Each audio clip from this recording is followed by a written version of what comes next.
yeah. We're live, baby. We are live. We are back again. Live Timber rolls on day 6, baby, which means your boy Viper has 24 more days to go, bringing you a live stream every single day in September. I think we got people in the chat already. What is going on? Alex Jackson. We got Charlie Trains and Buttons. What's up? We got Mr. Tech Rant. What's up, man? Janosis out there. Digital Slang. How y'all doing? What's going on? I saw Jason C out there. Where's he at? There he is. Yeah. Tech for your needs in the building. I like that. Gabriel T. Black. What's up? Gabriel, how you doing? That's right. Deja Vu. Shout out to my man Tech Rant for hosting me on this stream. I appreciate you, Tech Rant. Thank you. I think Tech Rant going to be back here in a minute. We got a NY fan forever. What's up? How y'all doing? Check the Tech. What's up? What's happening? How y'all doing tonight? Market fan is out there too. What's up? What is going on? We got Will Barlow, T Develop, 504. Ooh, Adich's out there. Man, squad is rolling in. Squad is in the building. How y'all doing? Ooh, your boy Viper is doing great. So I this weekend I have been binge watching Cobra Kai. And oh my God, Cobra Kai. Oh my God. Cobra Kai has some of the most amazing fights I have ever seen on television. I'm not spoiling it for you all, but the fights in Cobra Kai are epic. Like next level epic, man. If you haven't watched Cobra Kai, it's currently on Netflix.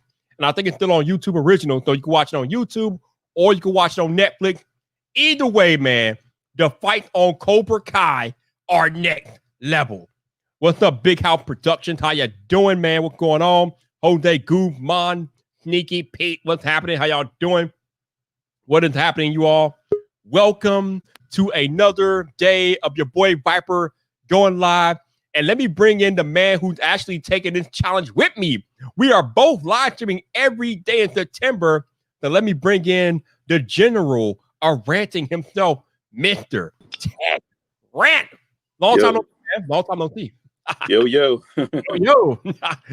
I'm glad that you have one of you this time and not two of you.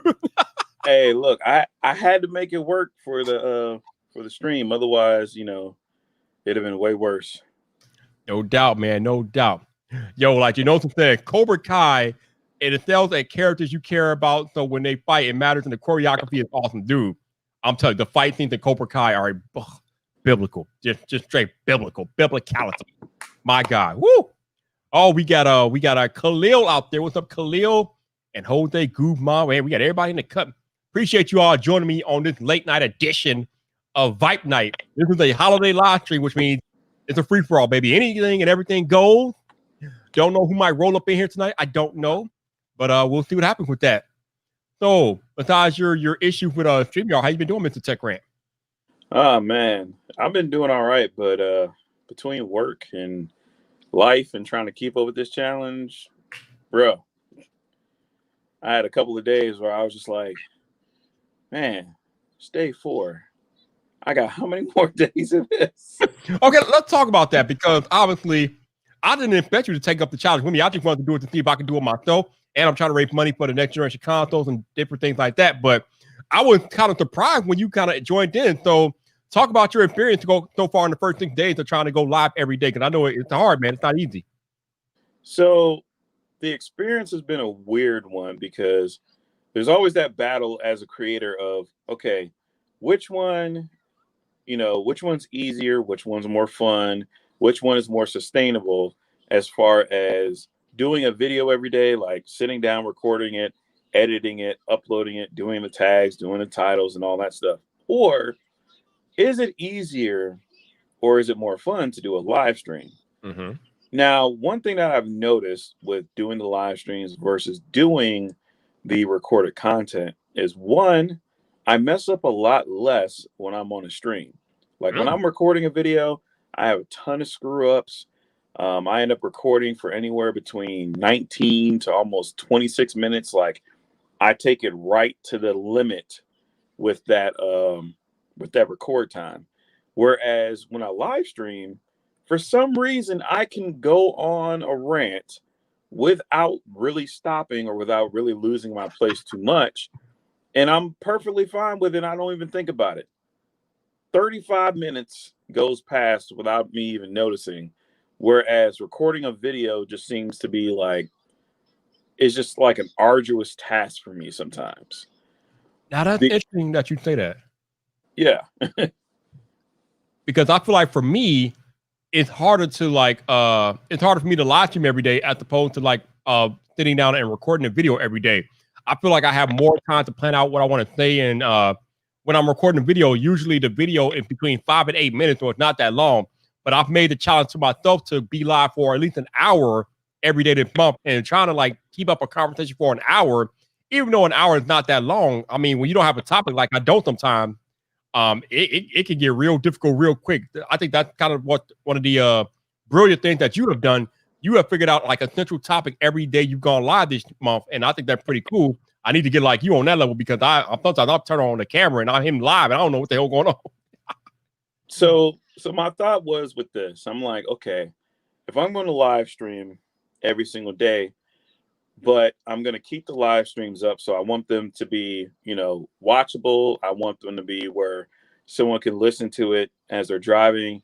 So I guess I'm trying to treat it somewhat like a radio show, Mm-hmm. And you know how normally people call in and, you talk to them, except in this regard, people aren't necessarily calling in.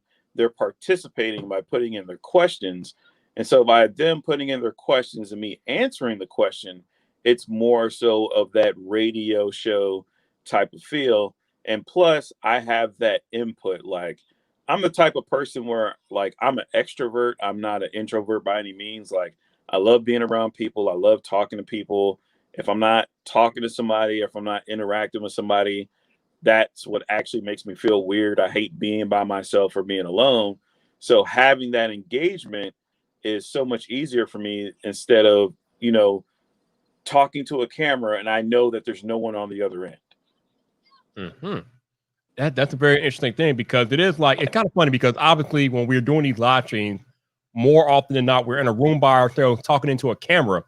But when we go live, there's at least like maybe 10 to 30 people watching at one time, watching either one of us like speak.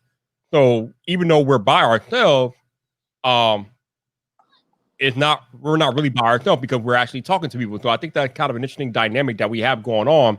That even though we're not really in a room full of actual people, that we still command the attention of at least 10 to 30 people when we hit that live button on YouTube. It's kind of cool. Mm-hmm. The other thing about live that's different from recording videos is you get a different sense of authenticity.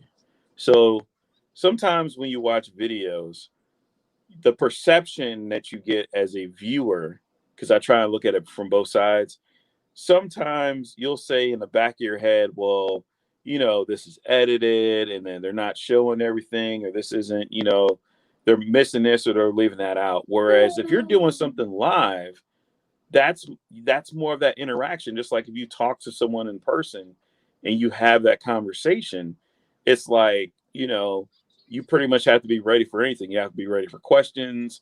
I believe that you're allowed to have flaws. So like sometimes when you watch content and there's like no flaw in it whatsoever, or there's no mess up, or there's what I'm saying, it's like too perfect. Sometimes people look at it weird. Too Whereas, polished. like I said, when you're live, it's just, Yep. Yeah, being live, it definitely adds a layer of authenticity to it because, like you said, it's not polished. You can't go out, you can't go back and edit your mistake. What you say is what you say. You can't. There's no tape back on a live stream. So, in that way, it does provide that extra layer of authenticity that you might not get with a regular video because when you're doing a regular video, obviously you're presenting your best face, your best foot forward. You're editing out all your fumbles. Like I tell you guys, I kind of fumble my words a lot, as you guys know, listening to me live. I usually try to edit out most of those in the video, although a lot of times I don't usually get all of them. But when I'm editing a video, I can fumble out any mistakes or any like fumbles in words and different things like that to make the video look and sound as crisp as possible. But you don't get that on a live stream because it's live in real time. So whatever goes, goes. So it's kind of crazy. Yeah, and to kind of harp on that, you know who I think their content is the perfect mix of a live stream and a video? Who's that? Flossy Carter. Right? Yep. Didn't even think about that, but yeah, you're right. I've watched probably about 10 videos of Flossy in the past week or so, because I kind of just went on a binge, because for a while I was missing a lot of his content. But normally when you look at a video, you say, okay, this is 45 minutes long. You're expecting cuts, you're expecting intermissions, you're expecting different things to be thrown at you.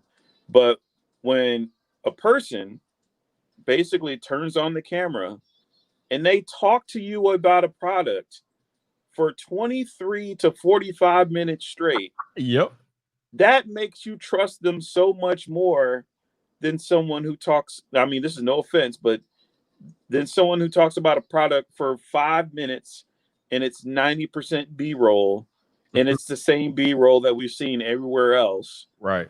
Phones in trees, phones on rocks, phones underwater, Yo. But to have, like, I sit there and I look at Flossy and I'm like, look, I'm a tech nerd. I'm into stuff like that, but I can't memorize all of the stuff that dude can rifle off, and he can go through the whole thing. And he's not faking, because he does the same thing in his live streams. The man can literally live stream for 6, 7, 8 hours at a time and go nonstop, which is kind of crazy. But it is amazing when you think about it that way, because like you said, when Flossy Carter goes, he turns on the camera, hits record, and he goes. The only cuts are when he gets a phone call. He'll say like, oh, I had to take a phone call, my bad. But once the phone call's over, he's right back at it.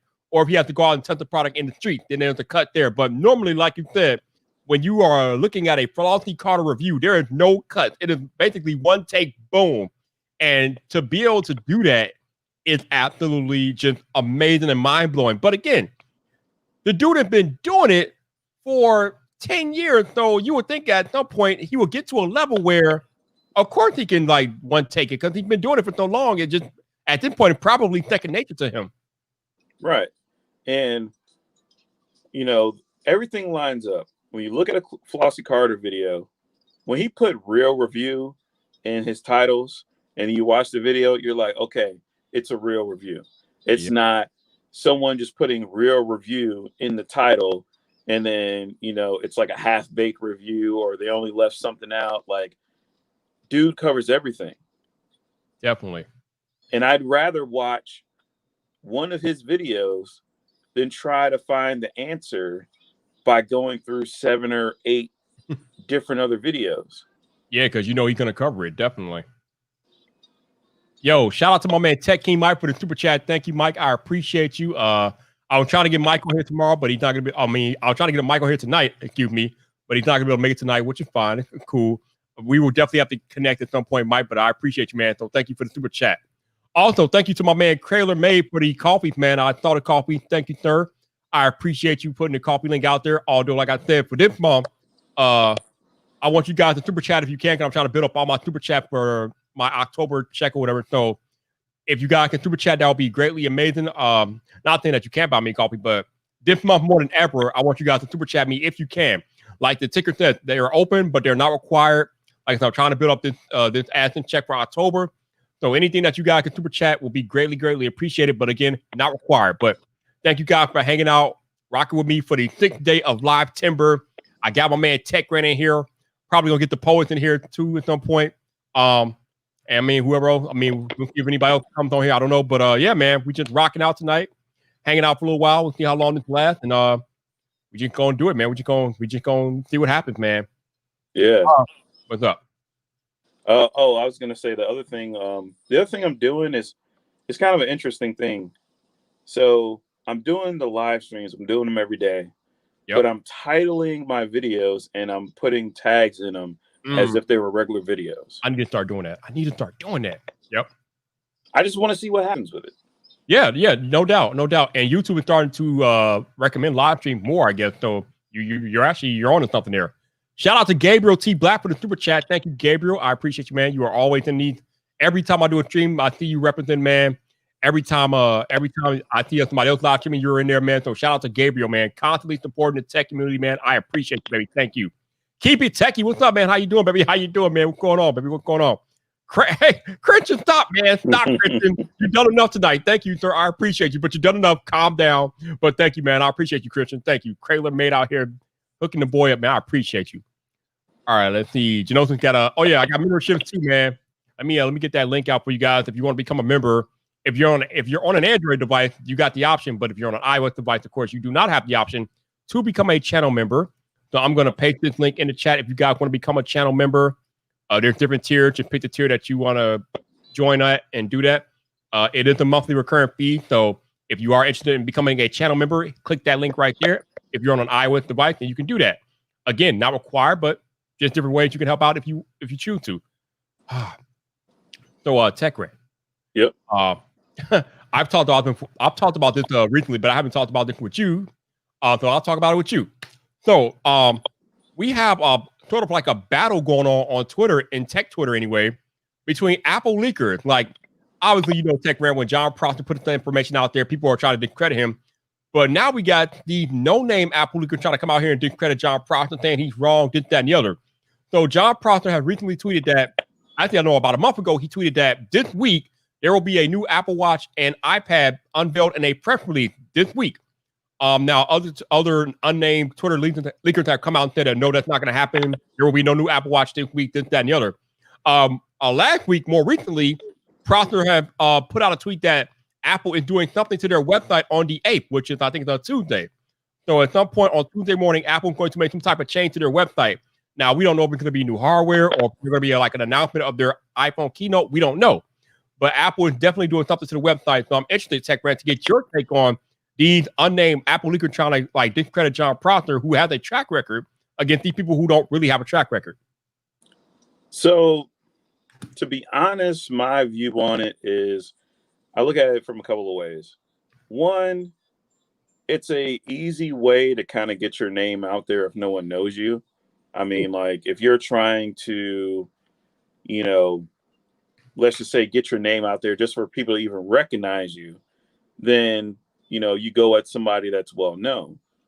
So there can always, and the internet's always funny because no one really goes by reputation that much on the internet.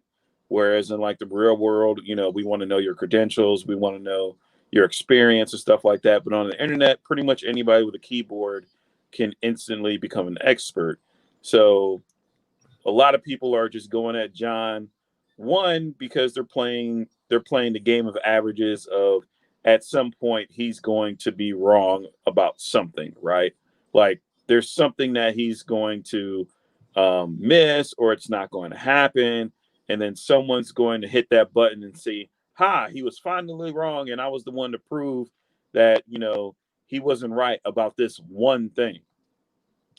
But as far as everything else, I just let people's track records speak for themselves. Like if you're someone who's been consistent and it's consistent within the margin of error, I don't care. Cool. I'm listening to you. Until, if you're someone new and you just got to prove yourself. Like, I'm not going to say that you're wrong. I'm not going to say go away because I'm listening to X, Y, Z, but you have to build up that rapport with other people. Yeah. I mean, it just seems like just dumb. I don't know. Yeah, I guess like you said, if you want to throw your name out there, I guess a good way to throw your name out there is to try to discredit the number one guy right now, who is John Prosser. Make no mistake, he is the number one guy in Apple leaks this year. But I don't know, man. Like I said, I'm not listening to nobody that doesn't have a track record, and I just feel like it's kind of strange. I don't know why, but I guess this year more than any year in the past, we got all these different leakers like putting their name in the hat, trying to throw their name in the ring, trying to prove something or trying to get famous or something, whatever it is they're trying to do. But again, if you don't have a track record, it's going to be very, very difficult for me to even take you seriously, especially when you're trying to discredit the world's greatest Apple leaker right now, John Prosser. Like, I don't know if that's what you want to do, but I mean, I guess if you want to get your like 15 seconds of fame, then I guess that's what you got to do. I don't know. It's just strange to me. I don't know why people are like attacking Apple leaks like this year. It's weird. Well, I mean, how can I put it? So, because I want to,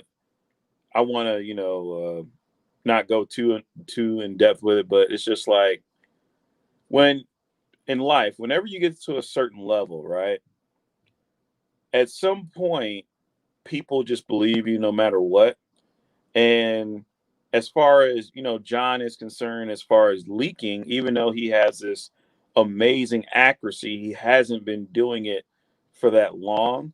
So Mhm. he hasn't reached like the long-standing notoriety that you would have of like Mark Gurman, who's been doing it for years. Right. So I can see where there could be some skepticism Mhm. with that, but at the same time, it's like when you're, I hate to say it like this, but when you're nobody, you don't have to prove anything. No one cares because you're a nobody. But when you're a somebody, then you have to literally defend every single word, every single comma, every single period that you do. And people who are no one will require the highest proof, the highest everything of you. So that's like the part that's kind of weird. It's like, okay, John has basically given you this and shown you this and then did this and done that.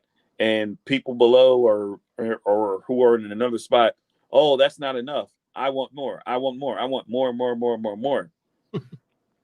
I'll use me as an example. Like, I don't go hounding John for leaks. Okay. If I ever hit up John in a DM, it's a legit question. I'm not banging down his door like, dude, show me the next iPhone. I Right. don't. And I literally like he had a thread. He said, ask me anything. And I was just curious. I just wrote in there, hey, what do you think about the Apple TV? And he was like, dude, I'll DM you the pictures of it. And I was like, sweet. I didn't sit there and fall over it and turn into a fangirl or anything else like that. But you saw all of the tweets below mine. Hey, send it to me, send it to me, send it to me too. Hey, hey, hey, and he even put in there like, kind of like as a joke, like, hey, make sure it doesn't get out. But I'm pretty sure if he didn't trust me at that point, or if I didn't earn that trust already, he would have never sent it. And that's where I look at some people on Twitter, like, y'all be straight telling on yourselves with the way y'all act. Oh man. Oh my god. It's so funny you say that because I was just watching Flossy Carter's like rant today that he posted earlier today. And it's funny because you know how in his videos he'll go through what his Instagram. He'll go through his Instagram, and when you're looking at Flossy Carter's Instagram, you're like, well, we see some buns. So he was talking about how some of the dudes that be seeing his Instagram be like telling off to these girls that be on Flossy Carter's Instagram, like they don't know that, like they go get mad at Flossy Carter, who's a world famous tech reviewer, that they're on his Instagram, like what's wrong with you dudes? Like, I don't like the word simp, but in this case, y'all some simps. If you out there trying to tell on these girls that Flossy Carter looking at their pictures on his Instagram, y'all some fools and y'all some simps. No doubt about it. Stop that. It's ridiculous. Dude trying to get famous on Flossy Carter's crib with these girls, and it's just like, no, fam, don't do that. That ain't the way. It's crazy out here. Stop. Just stop it. What are you doing? But yeah, people like you said, people will be telling on themselves, like, what the hell are you doing? Like, stop. Like, children, stop, children, quit it. You got I think you got a good comment up there. John Professor versus Mark Gurman. Oh man. Oh yeah, I thought it. Yeah. Now see, it's funny. Like, now this is interesting to me because obviously, John Prosser, like you said earlier, he's like the new kid. He hasn't been doing this Apple thing for too long. And Mark Gurman is the world's best Apple reporter, bar none. He's been doing it for over 10 years. So sometimes I think they have like a little like disagreement with each other, but I don't think they're like really serious. Or they just don't agree on Apple leaks. Like John is saying that new hardware could be coming this week, and Mark Gurman's like, don't expect no new hardware this week. So that's kind of interesting to me because you got one guy that's been doing it for like 10 plus years telling you that no, don't expect any new hardware this week. And then you got the other guy who's been on a roll this year telling you, yeah, there's going to be some hardware this week. I don't know. It's going to be interesting on Tuesday to see what happens with the Apple website. But I definitely think something is happening because this is around. I know for a fact that something is happening this week because something happens this week every year with Apple. Now, obviously, this year is going to be different because we're in the middle of a global pandemic. But Apple always does something every year on the second week of September, and we are about to enter the second week of September. So something is definitely happening with Apple this week. I just don't know what. But I guess we'll find out real soon because obviously tomorrow's the holiday, but then Tuesday something's going down. So we'll find out really quick. Yeah, and for the whole versus thing, I'm not looking at accuracy. I'm looking at presentation. So I like John because he's more entertaining on Twitter, whereas Mark has a lot of good information, but it's like stuff that you could just read like in a newspaper column or whatnot. Mm-hmm. So that's just kind of how I am with it. Like, even when I was back, watching Front Page Tech, I was watching Front Page Tech because it was entertaining first. Right. And then it was like the information second. Whereas like you could go to another channel where they will go in depth. They will tell you every single line. They will be completely proper and use all of the correct enunciations and punctuations, but it doesn't have that entertainment value. Right. And I could have told you that much because I've interviewed both of them on my podcast. And obviously, John, being a content creator, being the host of Front Page Tech, he's always trying to get his personality through in his content. So he is going to be naturally more entertaining, I should say, as opposed to Mark Gurman, who's more business-like. He worked for a professional tech publication or a professional news organization in Bloomberg. So, of course, Mark Gurman could be more professional. And he came across that way when I did the podcast with him. He was pretty much all business for the most part. But, I mean, you got two different guys that are doing two different things in the tech space. But I don't know if I can't really say one better than the other. They just do two different things. But I think it's interesting when they clash sometimes, like on Twitter. So, I don't know. It could be an interesting week for Apple. We'll have to see who's right and who's wrong. And we have to go from there.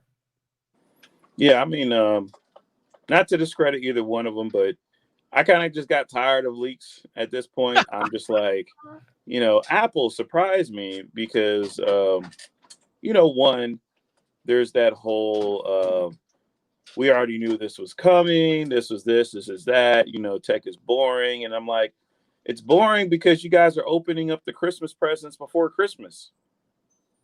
Like it kind of sucks when you're, it just diminishes it for me. I don't know about other people. Other people love leaks, but when you get a leak and you find out something and then you get to the event and you're complaining because you already found out in the leak, it's like, why are you mad? Yeah, I mean, here's my thing though.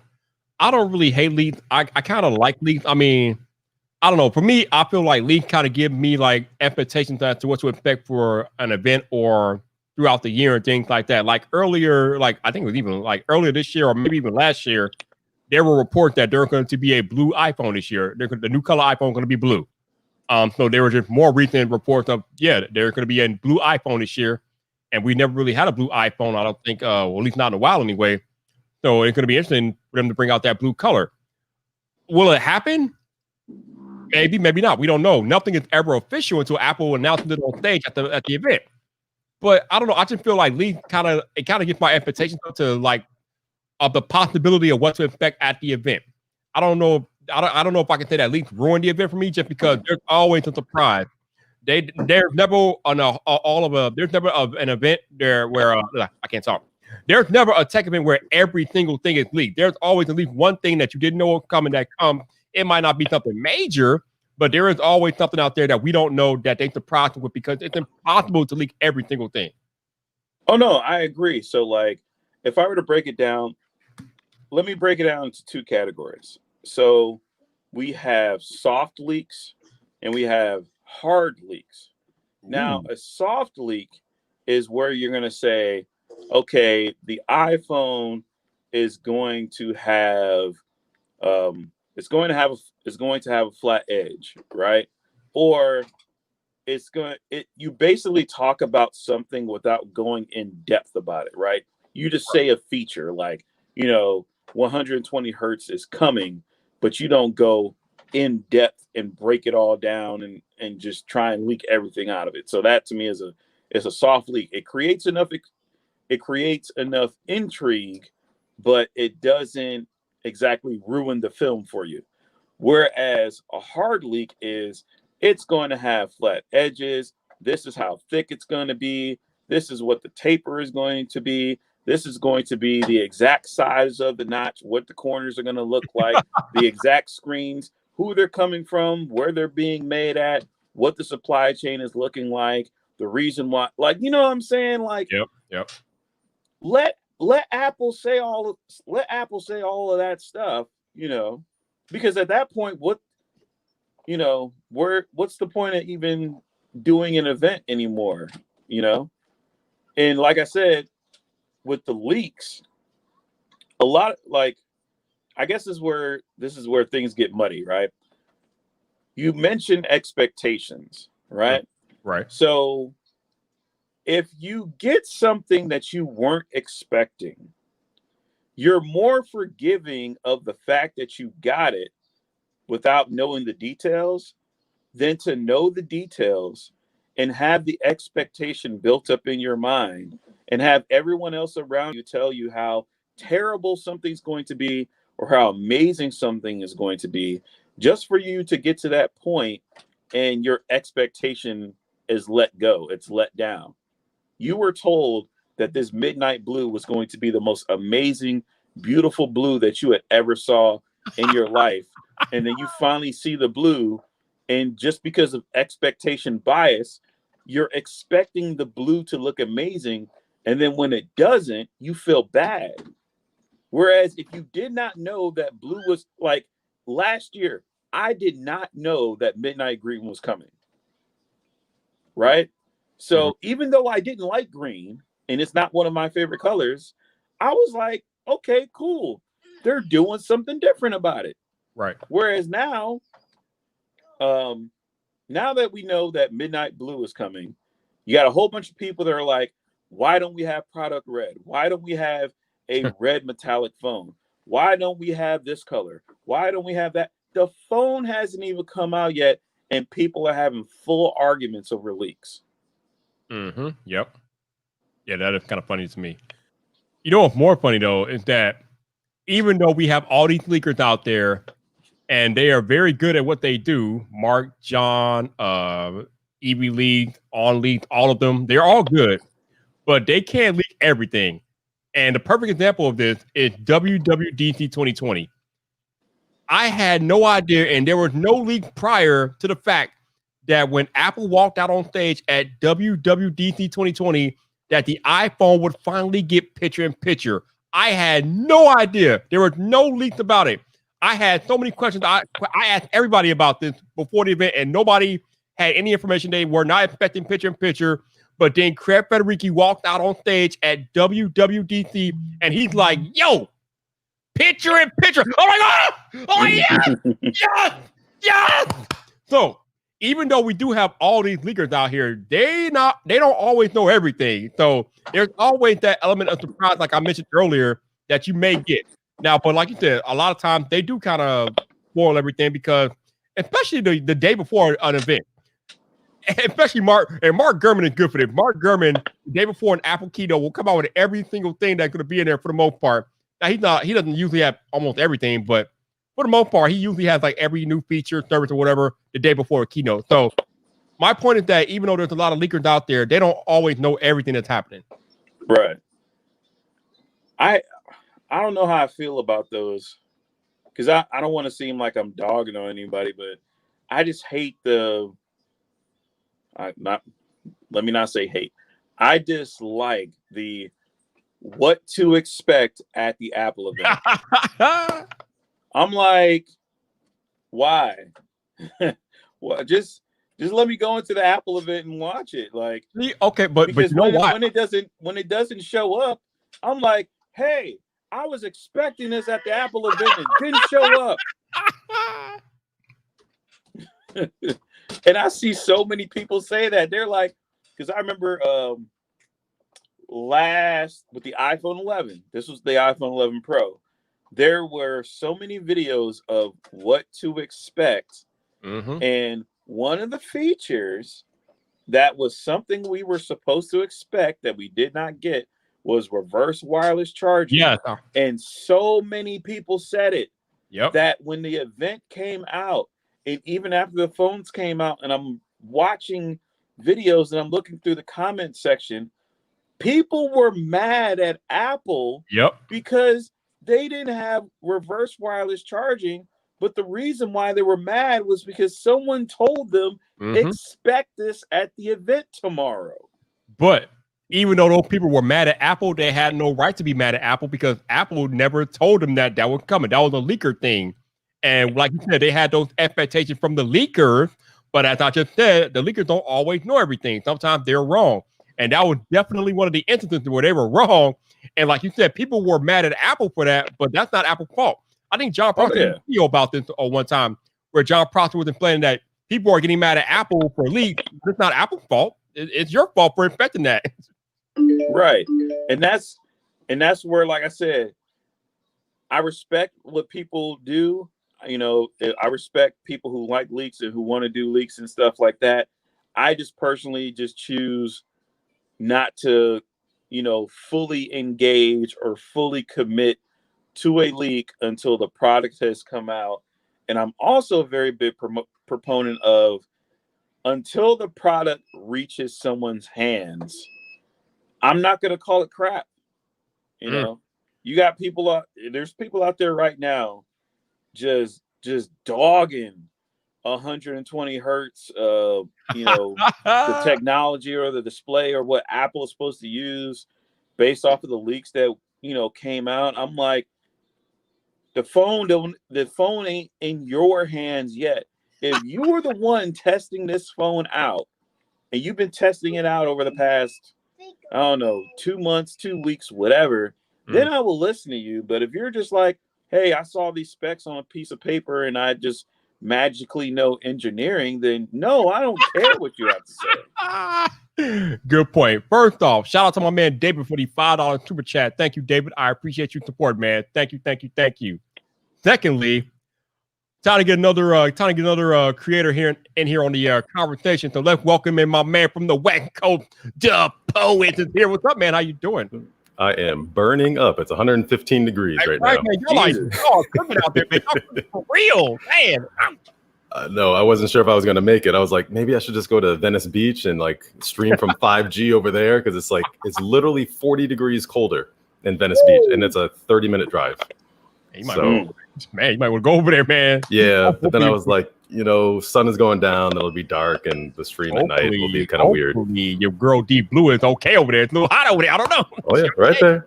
Nice and water cooled. I'm trying to get water cooled by going to the beach. right. So, man, what do you think about all this info we've been talking about Apple leaks and people infecting things, and when they don't get the things that they expect, they get mad at Apple when they really should get mad at the leaker because sometimes the leakers are wrong. Yeah, I mean, I think definition first. Leaker is the person that's actually like working for Apple or has a relationship with Apple, like a vendor or something like that, where they have information and they're doing the illegal thing, basically, of sharing that information. Right.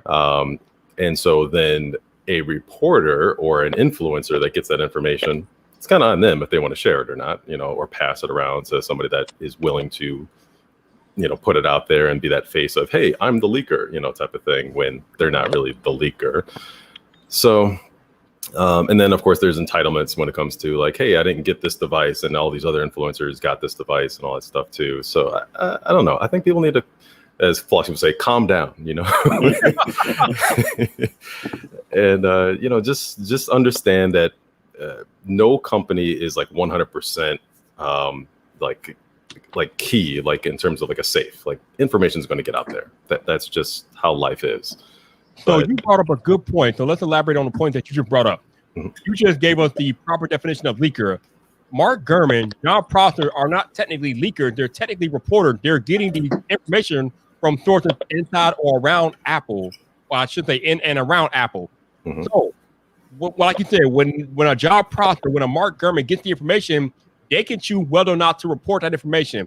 So my question to you, Terrence, is that if they get that information and they choose to report that information and the information that John or Mark report is inaccurate, how much fault do you place at their feet because they got the information and reported it and it was inaccurate? Well, again, it's even if they get the information, it's not official release from Apple or Samsung or anybody. Right. So things change, just like for Nvidia, you know, the graphics cards all changed. All the hardware partners, they had one set of information. And then Nvidia was like, these are our graphics cards. And everybody that leaked information was like, that's not what any of the partners said.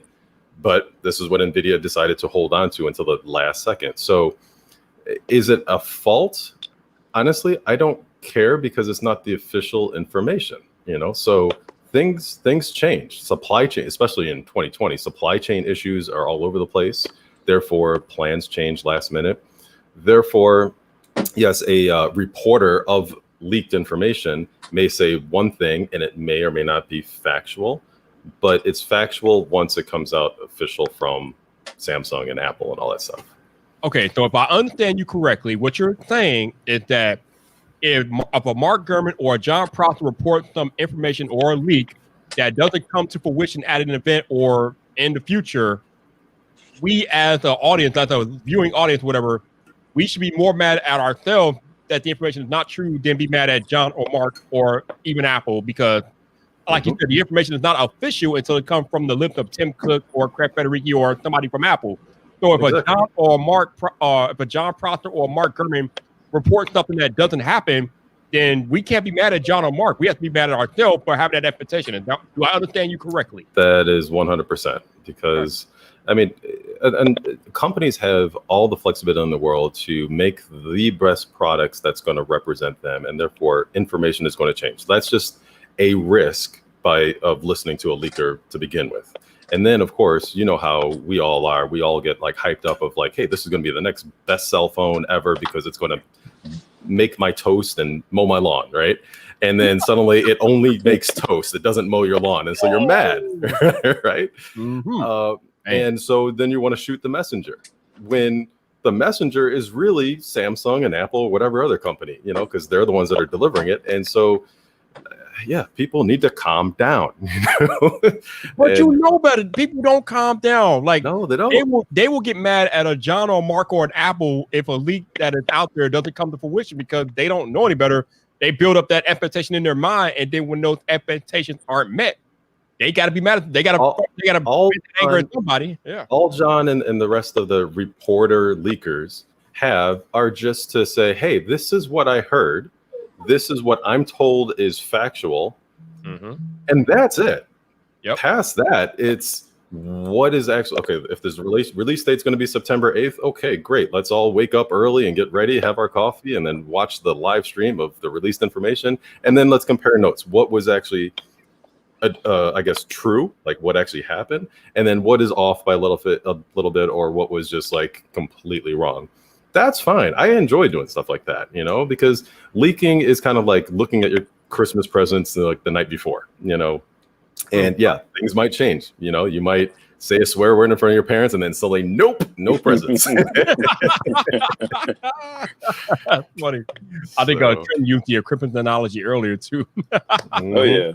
Oh yeah, yeah. That's sometimes you just can't have your cake and eat it too. You know, just enjoy the cake when you get it. You know, when like I know a lot of people are like searching around Best Buys to see the Surface Duo. That's cool, you know, but you know you can't also get mad at Microsoft for not sending you a review unit. I mean, come on, there's things that need to be looked at with that. Okay. Let's talk about that trend. Let's talk about this with the poet real quick here. So. And you guys know Microsoft sent review units of the Surface Duo out to like top level influencers and things like that. But they sent them out with the stipulation that they cannot turn them on camera. So they were not allowed to show the screen powered on in an on-camera environment. Obviously, they could turn it on when they're by themselves, but they cannot turn it on camera. Whereas, like the poet just said, if you walk into a Best Buy, any Joe with a cell phone camera can turn on their camera, start operating the Duo, and upload that to YouTube. But your top-level professional type reviewer couldn't even turn the phone on. Trenton, question for you: are the influencers at fault for agreeing to this, or is Microsoft at fault for kind of manipulating the influencers into this type of agreement? I stopped them, y'all. No. I just want to make sure I'm correct in saying this, so people can kind of see where I'm going. And I have thoughts on this too. I would say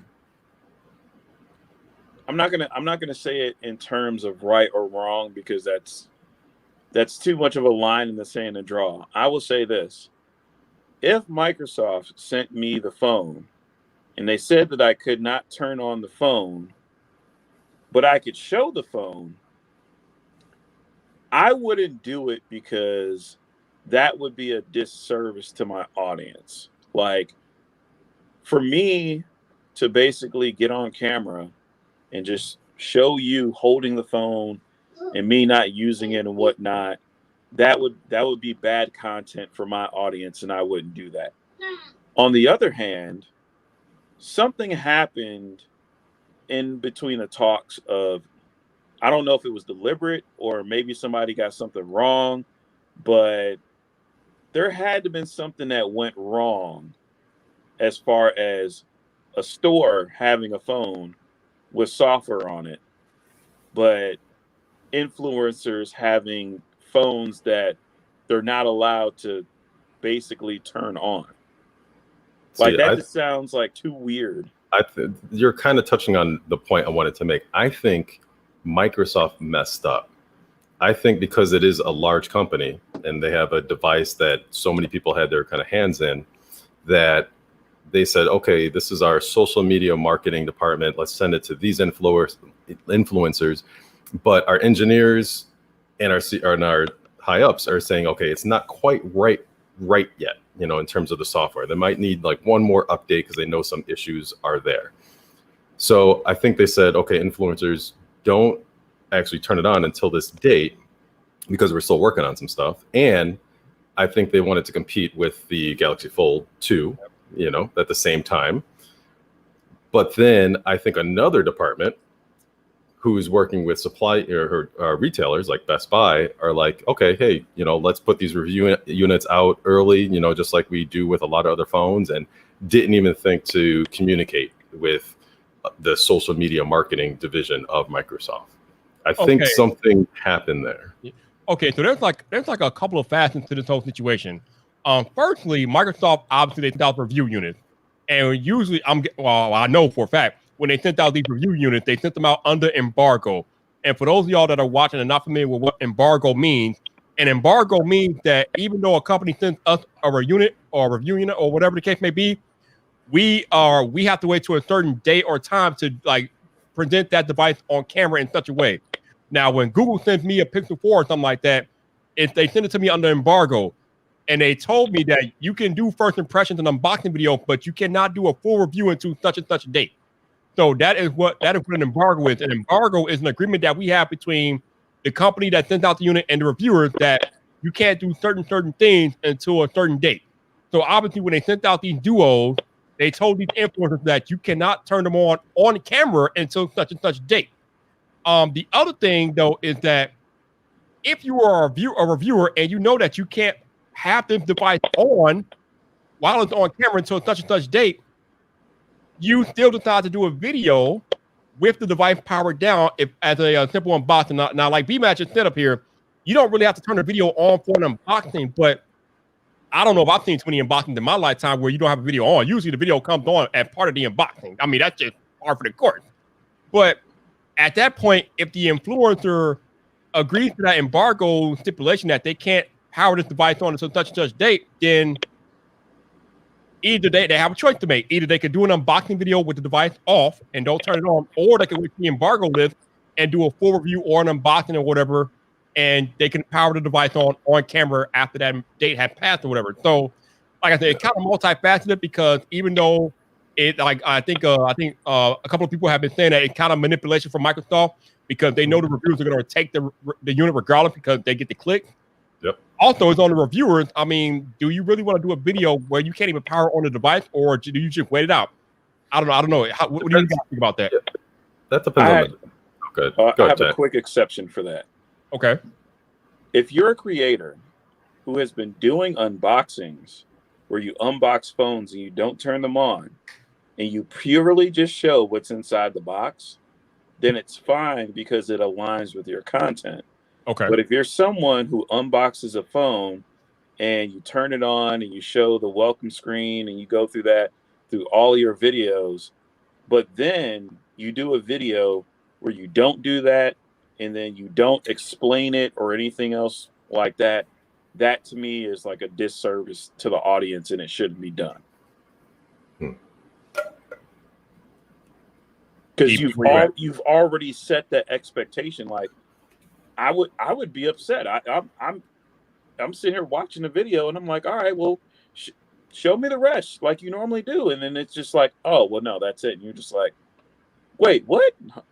What? I think all the reviewers that I saw, I think it was like Jenna and Dave 2D, they all pretty much right away said they're not allowed to turn it on. Mm-hmm. And so that automatically set the expectation. I watched, I think, 4 or 5 different Duo reviews, and they all kind of like hit it off right at the beginning saying that.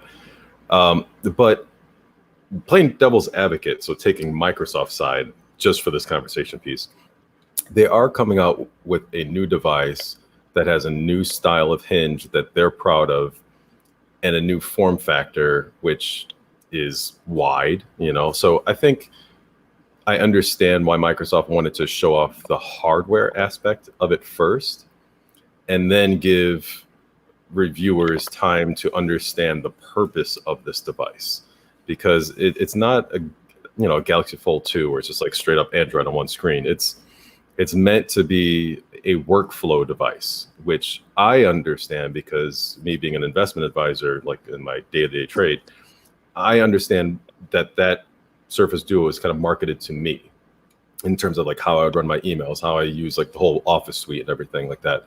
So I understand this. I would want to get a review from somebody that's used it for a while, because that's how I do my YouTube reviews. Like I use something for a long time, and then I'm like, these are the little tiny things that make me mad. These are the things that are awesome. And I would do that for the Surface Duo with my background in investments, needing that type of workflow. But if it was just somebody that's just like opening up and expecting to use it like a regular old Android phone and they get frustrated, that type of review is going to do disservice for me as, I guess, a customer, a potential customer of Microsoft. Okay, so let's talk about the comment that Orlando just left. At that point, then it comes down to how you title your video. I think a lot of the videos were titled Surface Duo First Impression. So the question then becomes, can you have a legitimate first impression video without turning the device on, or should the creators have like maybe retitled their video hardware impressions or something like that? How do you guys feel about that? That it's a slippery slope, because it comes down to titling, it comes down to expectation, it comes down to how you normally do your first impressions of videos. Now, like BMAC was saying and other people were saying, if you title it similar, like even if you say first impressions, but at the very beginning you say these are my first impressions, but they're only the impressions on the build quality and the materials, because as per such and such agreement, I am not allowed, as long as you have that disclaimer, just like you do with a sponsored video, people know that, and then it's okay. You're not wasting anyone's time as long as you tell someone within the first 15 to 30 seconds, like no one's going to complain.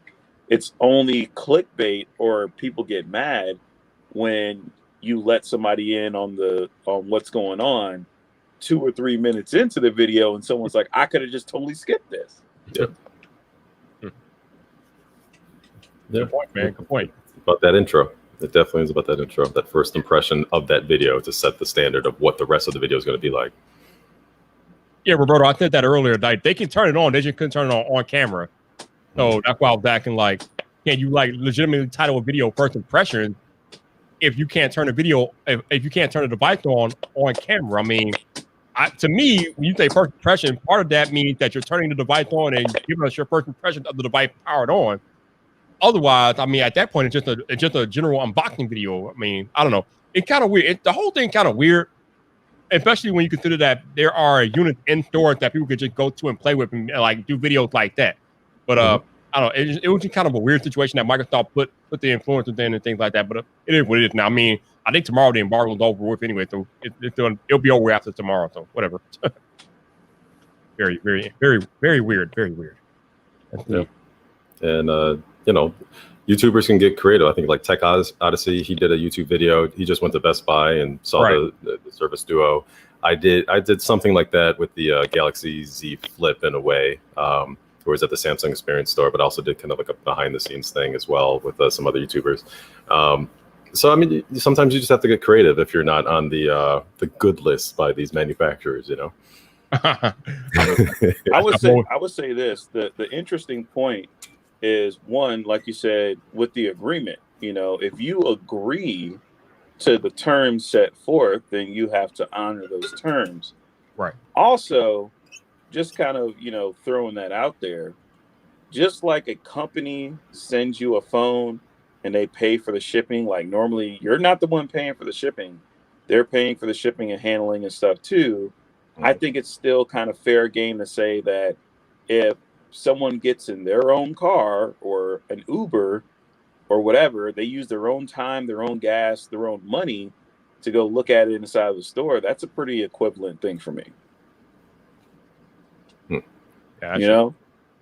I mean, I understand that whole I understand the argument of it's not quote unquote free, per se, because there's a give and take with it, but you are being given a level of access to something that other people don't normally have.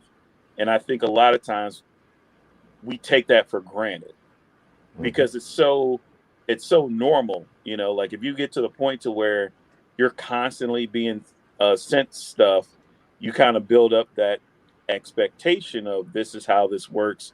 And then when finally you run into that roadblock, it's just like, oh, well, that sucks. And then, the other creators are like, yeah, but we're not getting the unit, so it really doesn't matter to us.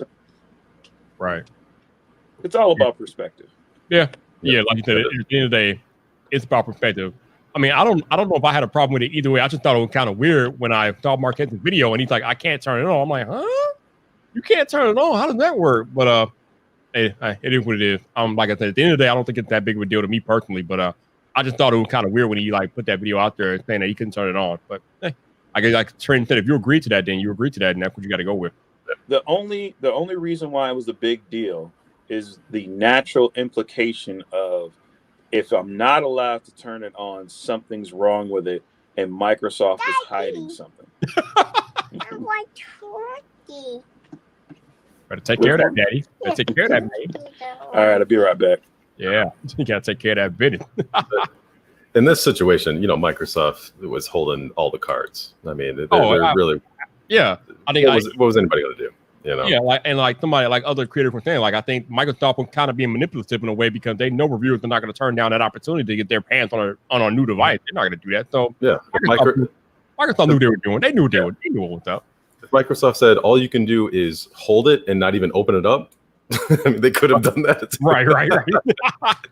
So I want to talk to you because I'm not really into the PC stuff. So I don't really know much about graphic cards and things like that. But I've been seeing a lot of titles about this Nvidia RTX 3090 and things like that, and how people are saying that rendering the Xbox Series at the PS5 irrelevant because they can do 8K and 60 and all that stuff. So tell me about this graphics card that Nvidia just dropped, man. I know this is your area. Yeah, it's interesting. I mean, we have basically 3 cards officially announced. There's going to be more coming, but the 3070, 3080, 3090. Basically, the low-end card, the 3070, is just as fast, not actually a little bit faster than the 2080 graphics card that everybody was spending way too much money on. So it's interesting how far technology has come for Nvidia over the past 2 years, because it is kind of mind-blowing that like the 3090, I mean, who's going to game at 8K at 60 frames per second?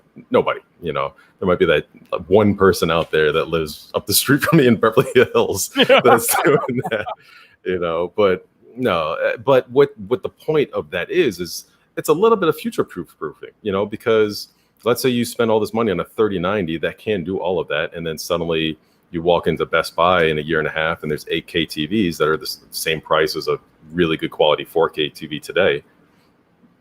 Why not maybe consider buying that TV when like the Olympics this year was supposed to be aired in 8K? So like we're kind of on that cusp of almost considering 8K in terms of a TV, because like your cell phone, like all these new cell phones are shooting in 8K for the most part as well. So that stuff is out there.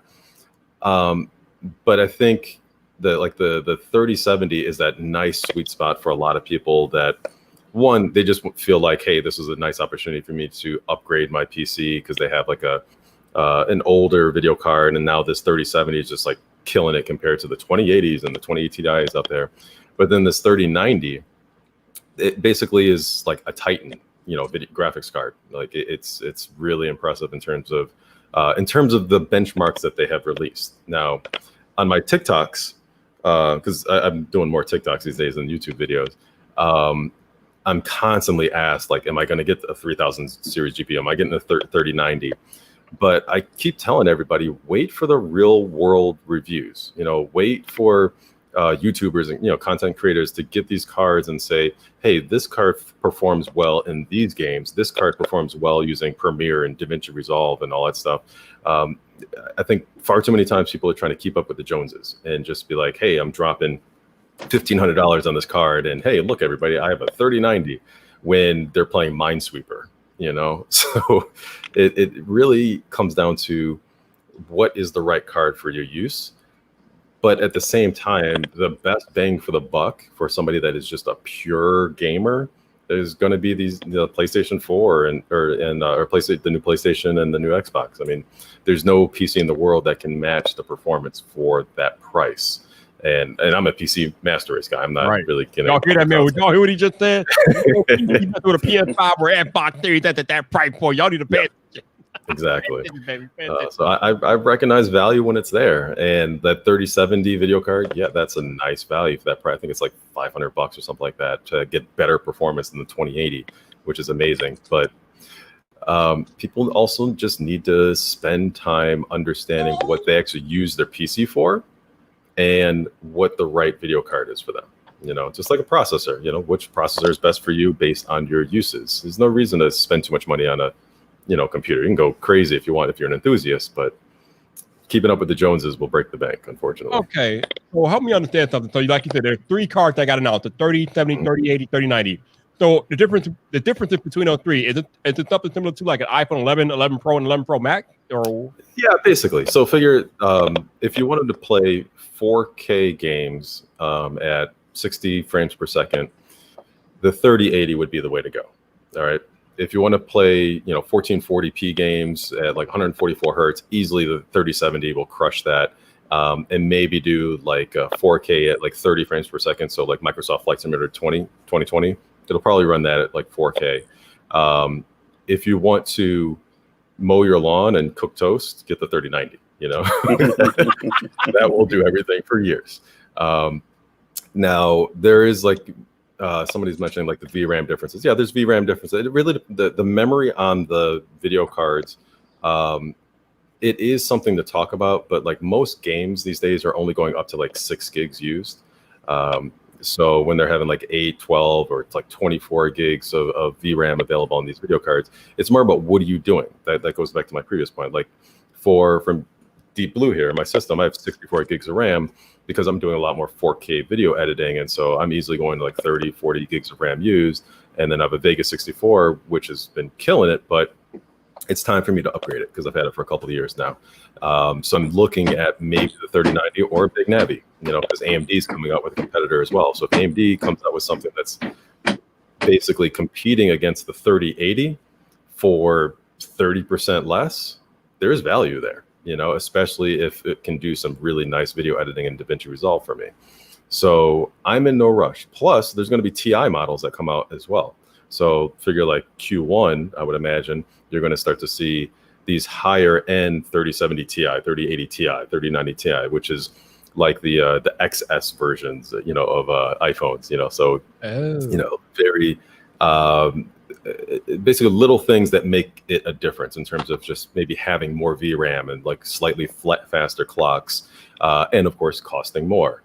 So they always kind of release like the regular models first, and then maybe the TIs, or maybe they'll call them Supers. Who knows what they may call them? They'll probably call them TIs, in my opinion, because the Super name was kind of dumb. But it's a way to kind of show a nice little incremental jump. And for a lot of video editors, they're going to wait on those TI models anyway, you know, because those will have more VRAM as well. Yeah. And the other thing about this goes way back to when I was like just building computers.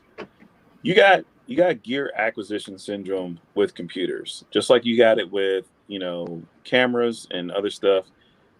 You know, there's always that itch to go a little bit further, go a little bit higher, because I remember back in the day where motherboards used to max out at, I want to say 32 gigs at the time. And at the time, it was like if you had 8 gigs or God forbid you had 16, you were golden. But there was always that itch to have 32 because you just wanted that ability to max out your motherboard because so many other people didn't. And you kind of felt a little bit special if you were able to do so. And there's just people out there like that. There are people out there who are going to buy the best of the best. And then sometimes where you have gamers and they get PCs and these are sponsored builds, like the company built the PC for them and then they're going to advertise the company. A lot of people will see a gamer and let's say they're their favorite gamer.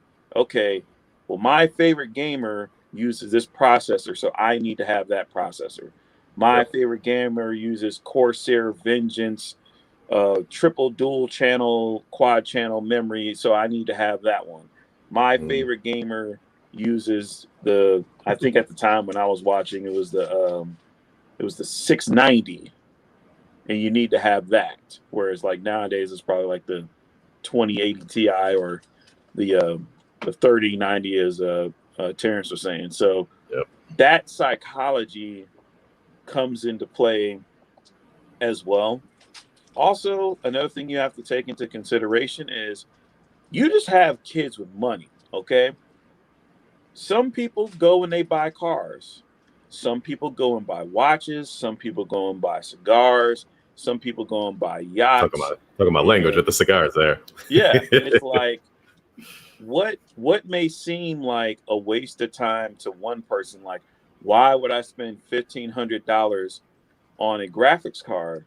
That's the same argument that you have with somebody to say, why would I spend $32.99 on a Samsung Galaxy Z Fold, Tom Brown edition? It may seem ridiculous to one person, but to another person, that's what they enjoy. There's something on my. They just save their money towards it. There's something on my TikToks that I try to get into about that same topic though. So there's people that are enthusiasts. And so they just want the newest, shiniest tech out there. And that's fine. Spend all the money you want on that.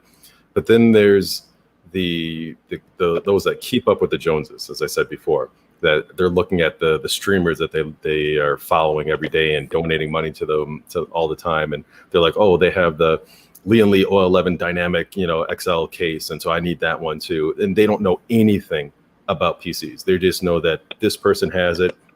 They're following that person, therefore they want to get it and don't know what to do with it.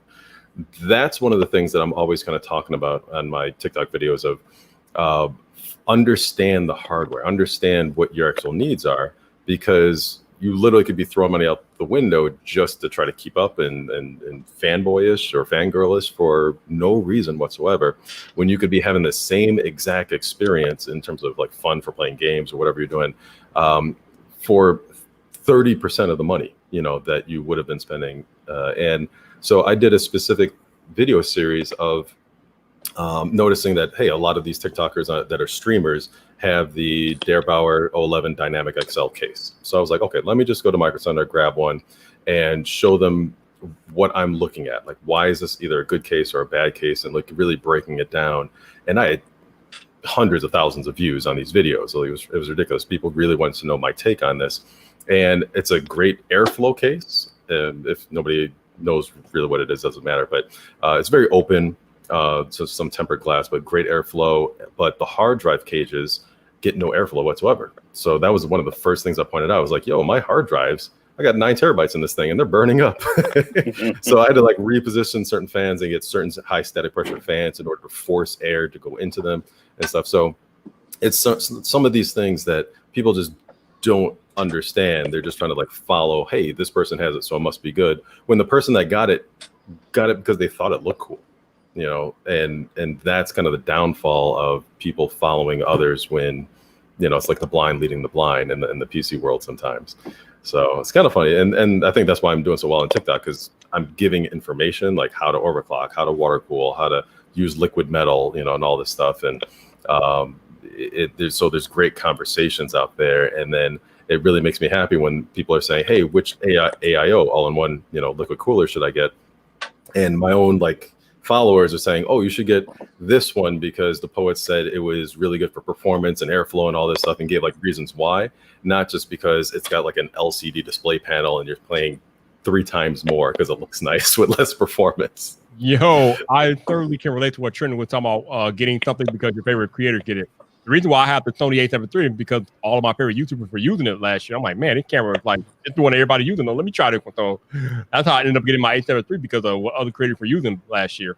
Yep. So, yeah, it's definitely something to that. And that's a different breed. YouTube creators, they tend to know what's going on, in terms of like camera like that. Like when you're spending money on all that stuff, you know what's going on. But some PC hardware is just like, hey, this is the highest number, so I should get that.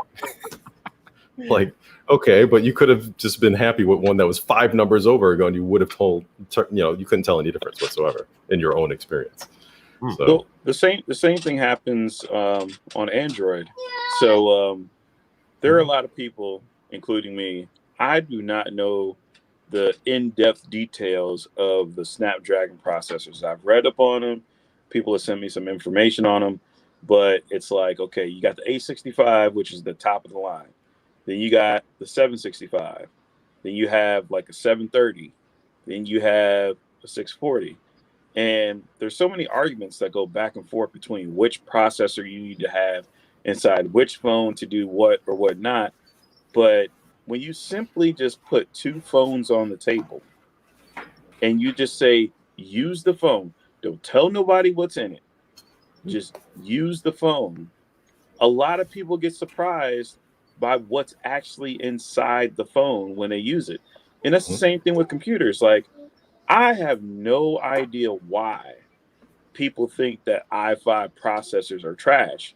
There's this whole big community of people that think that anything less than an i7 is trash. And then even now that you have the i9 out, people are trashing the i7s like they don't even deserve to exist. And you're just like, why? Have you actually seen the difference between these two besides looking at artificial benchmarks? Have you played the game? Can you tell the difference of 14 frames in a game where both games are running over 100 frames? Exactly. Yep. I think it's a term for this. Isn't it called like recency bias or something like that? Well, there's the other thing where it's like the law of diminishing returns. So just like with cars, if I'm going to go from 0 to 60 in 8 seconds, right? If I put $3,000 into my car, I can get more of a performance gain in going from 0 to 5 seconds than if I'm trying to go from 0 to 60 in 5 seconds instead of going from 0 to 60 in 4 seconds. Like, you got to put double the money to get half of the return. Diminishing returns. Yep. Yep.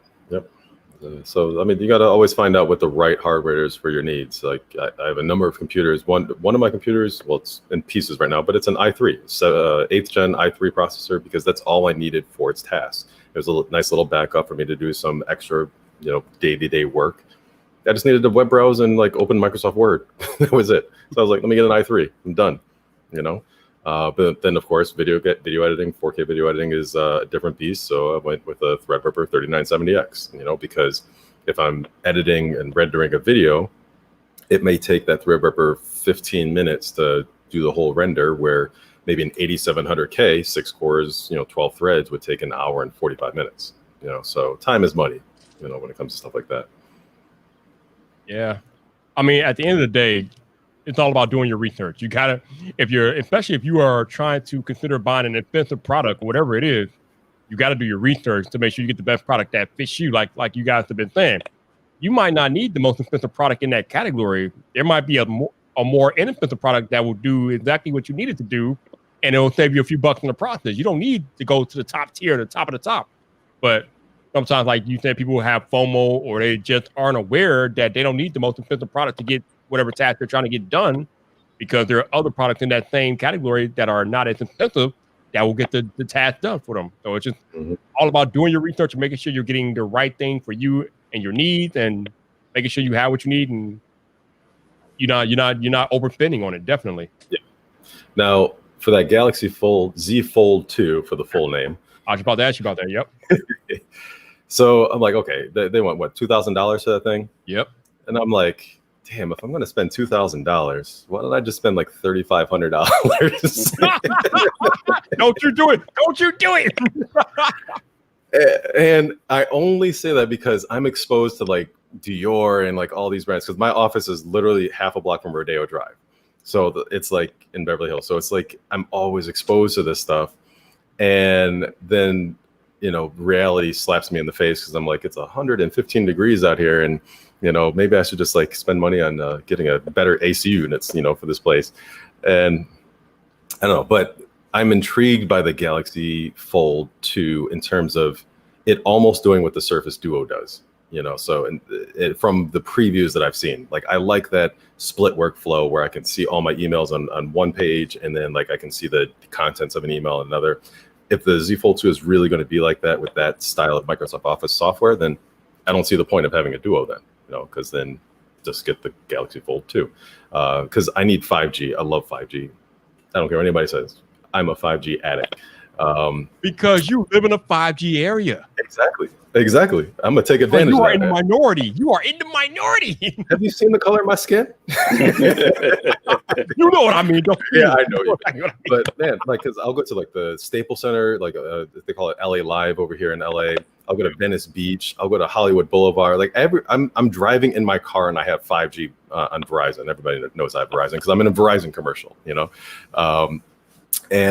So I love having those speeds. When I was at CES, getting 2 gigs download speeds, able to video chat with my brother, surrounded by 100,000 people, and everybody else is struggling to send text messages over WhatsApp. Like I can't live without 5G. So the Duo wasn't going to do it for me. I need wireless charging as well. I have wireless charging everywhere in my car, nightstand, everywhere. I need wireless charging. So, and you believe that you have placed your pre-order for the Fold 2, or are you waiting? I am going to wait, mainly because the Verizon store that's right by me, it's one of the corporate stores. They always have everything, so I can literally just walk on in, grab it, and be out like within like 10 minutes. I've never had to really pre-order anything. So I'm just because I'm lucky like that with that Verizon store. Okay, so you bring up a good point. Now, normally I would agree with you because usually you can walk to Verizon and get everything. But I'm curious in this situation, given that this is a $2,000 device, and I don't know if they expect to sell that many in store. I wonder if they'll have it in that store for you because, you know, with the price being what it is, it might be. The stores always had everything. So, I mean, I live in Los Angeles, so what can I say? Like we're one of the few cities that have a Samsung Experience store as well, you know. So LA is just kind of like that. That last point that I wanted to make was Wi-Fi 6 too. You know, the Duo doesn't have Wi-Fi 6. I need Wi-Fi 6. When I'm buying the swimming pool, like where I live right here, Wi-Fi 5 doesn't reach. Wi-Fi 6 is nice and fast and clear. So if I want to be by the pool in this 115-degree weather, I need Wi-Fi 6. Yeah, I still wonder if they're gonna have the Fold 2 in store for you on that launch day, just because the price of $2,000. That's sometimes they only have things like that online only because they don't want to put them in store if the people are not going to buy them. So I wonder. I'm curious about that. You have to let me know. Yeah, I will let you know. Maybe I'll do some TikToks and tag you in it. There you go. So speaking of TikTok, Mr. DP, what are you gonna do when September 15th comes and TikTok and no more possibly? I mean, I have little faith in this administration to follow through on things they say they're going to do. Woo! So, because there have been numerous deadlines already and nothing's happened. True. There's numerous talks by Fortune 500 companies that are serious about purchasing TikTok. Some weird thing about U.S. Treasury getting a cut of a deal is, yep. I don't even know where that came from. And the one hiccup though is the intellectual property that China has basically written into law, saying that any algorithm that basically puts information in front of viewers that they should like can't leave China now. So I thought that was kind of interesting because the TikTok algorithm is pretty damn good, to be honest. Like Instagram's, I don't know what the hell they're smoking, but TikTok's algorithm is impressive. Like if you like a certain topic, they're going to show you all kinds of things that are similar to that topic and give you like flavors of other things that you might possibly like. Mm-hmm. It's impressive. Like nobody really has much to say about like that's bad about algorithms for TikTok. So I am going to say, like, even I think the very first time or the second time TikTok was supposed to end and everybody's saying all their goodbyes and stuff. And I'm here like, I'll see you guys in the morning because nothing's going to happen. And that next morning came and I'm making a TikTok, you know? And man, you got to show me. Yeah. Like, and the analytics are crazy. Like right now I'm at, I don't know if you guys can see that. Last 28 days, 3.2 million views. Damn. On my TikTok videos. And so it's blown up kind of crazy. Like manufacturers are sending me stuff faster than when I can review them, and I'm turning some down because I just know that I'm not going to be interested in all that stuff. So that's kind of a cool, fun thing. But I wasn't doing it for that. But when it comes to PC hardware, like, yeah, send me something, I'll test it, and like I'll have some fun with that. So I think that's why I get a lot of pleasure out of a lot of my videos, because this is stuff that I would be doing anyway, whether the camera was in front of me or not. Yeah, so I think that's very, very helpful. Yo, Tech Red, you were on the TikTok doing your thing, and you kind of slowed down. Are you planning on going back to TikTok anytime soon, or what's up with that? So the TikTok, I somewhat never figured out what I was going to do or what my lane was. I was more so just, hey, this just popped into my head, so I'm just going to TikTok it. But at the same time, TikTok was taking away from what I was doing on YouTube. I was second guessing myself a lot and trying to figure out, because I was like, is the TikTok audience different from the audience that I have on YouTube? Like, how do I strategically go about this? And to be honest, a lot of it was just analysis by paralysis. I literally convinced myself just not to do them. But I guess one of the things that kind of makes me want to try it again is if I knock out this challenge, that to me kind of gives me that, because it was something that I was just like, instead of worrying about everything, just screw it and go for it. You know what I'm saying? Like, and I guess the other thing about TikTok is I just need to sit down and learn it more, as far as editing, as far as the song. Like, I didn't even know like that you could have songs on there, and I'm still lost at how to even find a song that matches what you're trying to do. So yeah, it's more so learning it. But honestly, I probably just need to just, throw out a rant with my phone and just keep it going. Yeah. A lot of my viewers, my TikTok viewers, they came over to my YouTube channel as well. So like I had like 500 subscribers on YouTube, and now I'm almost hitting like 4,000 because of TikTok. And so a lot of my viewers on TikTok are watching my YouTube videos because they're more in depth, like 10, 15-minute videos. And they're like, wow, this is actually like just a long TikTok, because I'm just very informative with my YouTube videos. And that's really what my TikToks are, just like how to do this, how to do that, my thoughts on this. And so my watch hours like climbed dramatically on my YouTube. So I kind of consider it as just, the TikTok is like quick snippets of, hey, this is how you're doing this, how you're doing that. And I edit in DaVinci Resolve using my TikTok, for my TikTok account as well. And then the longer ones are just YouTube worthy, So if I'm like, I don't know, leak testing something for my water cooling build, and this is how you do that, that might be a 10-minute video for YouTube, So I just kind of pick and choose which topic needs a little bit more information and time. That one goes to YouTube. The ones that are nice, quick, 1 or 2 minute ones, those go to TikTok. That's pretty much it. Yeah. To be honest, I'm really at a crossroads as far as where I want to go with my ecosystem choice, because basically, I can go one of two ways. I can either, like I was telling Viper before, I can either go just grab an iMac and live with that until Apple decides to kill off all the ports. Or I could, as much as I don't want to, I could try and let go of my dependency on LumaFusion and my dependency on Final Cut Pro and actually just sit down and just try and, learn Resolve. The thing that's killing me is that I paid $300 for Final Cut Pro. And I'm just like, you can always go back to Final Cut Pro, but you can always go to DaVinci Resolve because it's free. It's free all day long. It's like I have, like, my parents kind of instilled this mentality in me because they had the same mentality.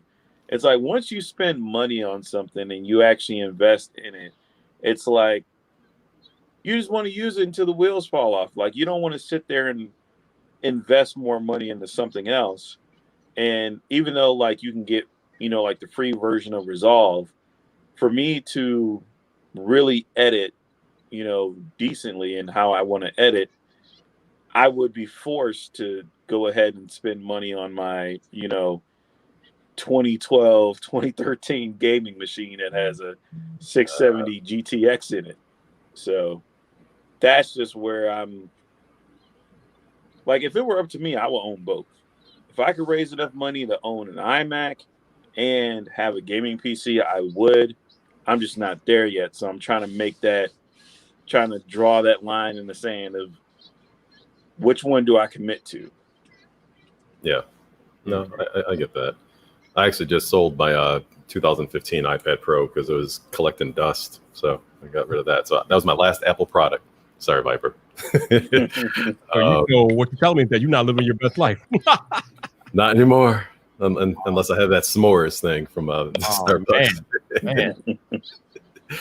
But me and Trinity were talking about iPad Pro earlier, but man, Final Cut Pro, I'm like Trent, I've been way too much money with Final Cut Pro and motion VFX graphics to like try to use LumaFusion now, man. I got way too much money invested in the Final Cut Pro, and I just like how Final Cut Pro works and the thing that it allows me to do with my videos. So, I mean, it might be like quicker or whatever to try to do things on LumaFusion, but I'm a Final Cut Pro dude. That's my job. And it's like any software. Once you sit down and learn it, then your workflow just gets easy. Like, it took me a good 3 weeks to just be completely comfortable with DaVinci Resolve, and that's watching like a lot of YouTube how-to videos. I even signed up. I did like $100 course that was actually really beneficial. There were a lot of like cool little shortcuts that I learned that saved me time in the end. So that was like a good experience for 3 weeks, and I like learning new things. I'm inquisitive like that. So DaVinci Resolve was cool, and now if I have like some type of issue or whatever, I just go to YouTube, find out how to do it, and then boom, I'm right back into it. YouTube's a beautiful thing. Yeah, yes it is. So I have a lot more how-to content, and actually I see Gabriel asked about how-to videos on DaVinci Resolve. That's actually on my list of things to do, because I was going to get like a screen capture card so I can actually record some things to help me make how-to YouTube videos on software. E-Train, you got to get yourself a Mac and you can stop fooling around with that PC over there, man. I know, it's just driver life is not the way, baby. Driver life is not the way. No, like, so I did some research, and in the middle of this, I was able to find the driver for the interface, but when I looked at the driver page for Windows, it said driver necessary. For Mac OS, it said driver not necessary. I'm just like, there are no drivers on Mac. we don't do drivers on Mac. You plug it in and it works. It's just built-in drivers, bruh. This when you use a Mac, you go be like that girl in the Apple commercial on the couch. What's a driver? That's what you go be like. But okay, this is the curse of being flexible, right? When you're someone that has your hands in multiple things, perfect example, iOS and Android. I am at the point in my life where I need to have both. I can't just pick iOS. I just can't pick Android. There are things in Android that I can do with such ease and fluidity that I can't do on iOS. And then there's things on iOS that I can do with such ease and fluidity that I can't do on Android. And I'm just stuck. Hmm. I'm miserable if I pick one. If I go with Android, I'm upset that I can't do screen captures and video editing and all the stuff I do with the "we'll be right back" memes as easy and as fluid as I can do on the iPhone. Then if I go back to an iPhone, I start getting mad that I can't do custom ringtones or I can't easily switch my wallpaper or use widgets correctly or have, the call screening that I have on the Pixel. It's just, Man, I understand where you're coming from about using iOS and Android, but when we talk about Mac OS and Windows, I mean, Mac OS is so simplistic, man. Like, I can't tell you the quality of life I'm living with not having to worry about drivers. You got to worry about updating them, installing them, and nothing like that on Mac. They don't even exist on Mac. And if they do, I don't know. I've never seen them. But great. Well, the issue I have with Mac OS, and this is the longest standing issue I've always had, is trying to revert back to a previous operating system. Okay, yeah. Or even just trying to install, like, there's sometimes you have issues, especially in education and in businesses, where you have a program that was written for a legacy OS, right? Mm-hmm. The OS updates and it kills whatever that program was. Yep, I got you. Your business runs on that program because no one else in the world has created or written a program or even invested in that program. So then you start trying to find ways to, like, all right, I'm okay with not upgrading because I don't have any secure information on this computer. But when Apple tells you, like, no, you can't, we're not installing Snow Leopard on your computer anymore. We're probably not even going to let you install Snow Leopard. And you're just like, come on, I can do it with Windows. It's your own OS. It's your own software. What do you care? You could always just go Linux. To counter that, chances are, if the program is just on Mac OS, it's going to be updated by that developer at some point because they know how Apple does. They got to stay current. Well, not always, because the thing that a lot of people don't talk about is, so, okay, you could be a developer on Apple and iOS, and this happens with games all the time. You can, because there used to be a game called Billionaire that I used to play. It was like a cash tap app where you tap the button to earn money or whatever, like fake money or whatever. And it was there for the longest time, and then poof, out of nowhere, it just disappeared. And then I'm sitting there trying to look up, like, what happened to this game? Did it just get removed from the App Store? It was just the developer just stopped working on it. And usually, and this is the drawbacks. This is the drawback to games in the App Store. If you have a Nintendo 64, as long as the Nintendo 64 works, you can play whatever game that you put in it. Whereas if you have a game that's in the cloud, once that developer stops paying the fee to be in the store, or once they stop updating it and they decide that we don't want this on the new OS, that's it. You can't get it back. And I know this seems like, really ridiculous, and regular people don't do this, but there's a lot of people in IT that run into this problem. Yep. Oh, I can attest. I mean, I can understand that. But my only thing is, when you say the developer stopped working on the game, that's not Apple's fault. The developer just stopped working on the game, though. But I understand what you're saying, though. It's okay. I would say it's somewhat of a fault of the forced upgrade when it comes to some of the computers. And, like, all right, with Windows, right? As long as I have the hardware to run it, Windows will not tell me that my PC is too old to receive whatever version of the OS. So, for example, if I wanted to install Windows 10 as long as it's 32-bit on a 15-year-old computer, if I can get that to run, it'll install.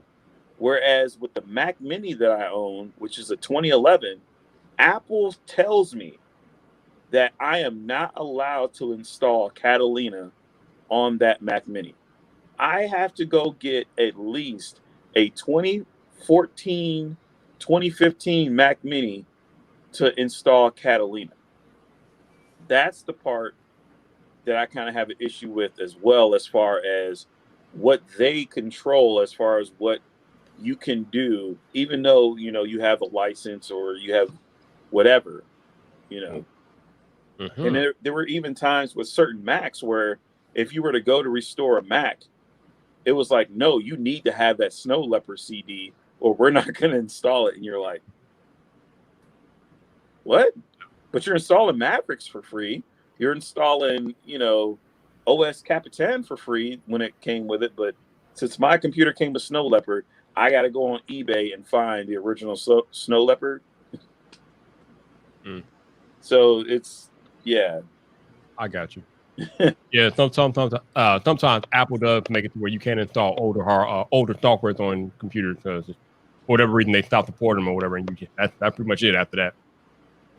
I mean, you can't even buy an iPad Mini anymore, because I bought an iPad Mini for TJ, the first one, because I'm like, he's just gonna watch YouTube. He's not gonna do anything else. But iOS 9, you know, you can't watch YouTube on iOS 9. What's that? Mm-hmm. I don't know. What is that? It goes. It's a ghost? Yes. Hold on, I'm gonna mute myself. Okay. Huh. So Roberto says this is the problem with everyone who wants about Adobe subscription for praising Apple. Owning it doesn't guarantee jack. Yeah, in Apple world, sometimes you're right. It doesn't guarantee jack, because if it gets out of date, then yeah, it doesn't matter if you own it or not. Pretty much a done deal. And Shelly says, or I wish they would let you install the latest compatible version of the app.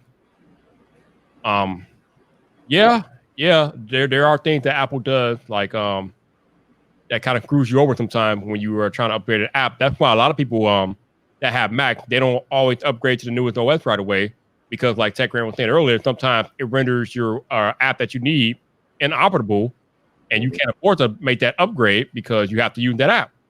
So if My you wife can't always waited.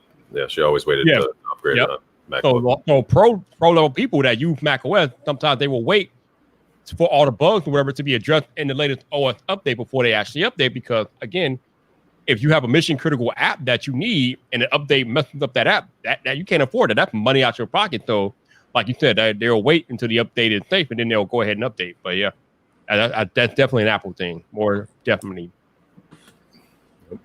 Yeah, I mean, I just wish that they would have like an agreement that you could, or like a waiver. So like, as much as they're, you know, about security and, you know, they want to have the latest blah, blah, blah, whatever. Okay, give me the ability to sign away any liability on Apple's part if I install this program or install an older version and something happens to it. I just signed an agreement saying it's on me. I can't sue you guys. I can't bring it in for repair. And a lot of people will gladly sign it. Yeah, I think that's the big issue with Fortnite right now. I don't think you can play Fortnite at all on iPhone today, because they just updated it, and obviously you can't update because it's not even in the App Store anymore. So anybody who has Fortnite on an iPhone before the whole thing happened, they're screwed. They can't play Fortnite anymore. So I was really surprised how big of an audience mobile Fortnite players were. Oh yeah, definitely. I just thought people were just playing on their PC, because I don't have a single game on my phone, so I'm just kind of like out of the loop on that one. I think once they allowed you to add Bluetooth controllers, that's when it blew up. Okay. Just trying to play it on the screen is dumb. He trying to tell you PC master race people that your PC master race is a minority. In consoles and mobile, baby. Nobody's messing with PC that much. I don't know. all I gotta say is, like, playing Microsoft Flight Simulator 2020 on Deep Blue here, experience. That's an experience. I actually flew over my hometown in Buffalo, New York, and went to Niagara Falls. I was like, wow, they have like so much detail in this game. You were in heaven. Yeah, I heard some good things about that flight simulator today. Yeah, it's impressive. I don't know if I go like all out and get all those like controllers with the yoke and everything. But, you know, I have this, which has been good enough. Oh, hey, there you go. There you go. So it's good enough, you know. But yeah, some like who is it? Like Jenna and Justine and all them. They had the whole humongous Microsoft. Yeah, they had the like the rudders and all that other stuff. Yeah. They had the whole setup. Like, whoo, I mean, if Microsoft sent me that, I'd be using it. Oh, I'm sure. Of course, right? Crazy not to. Yep. But I'm not dropping some money on that though. Yeah, back when they had FSX, the original one, we were deployed around the Horn of Somalia, and there was a guy on our boat who used to play it, and then he would let me have a turn at it as well. And surprisingly, I actually learned more about our own aircraft because he was a little bit further along as far as, you know, working on them.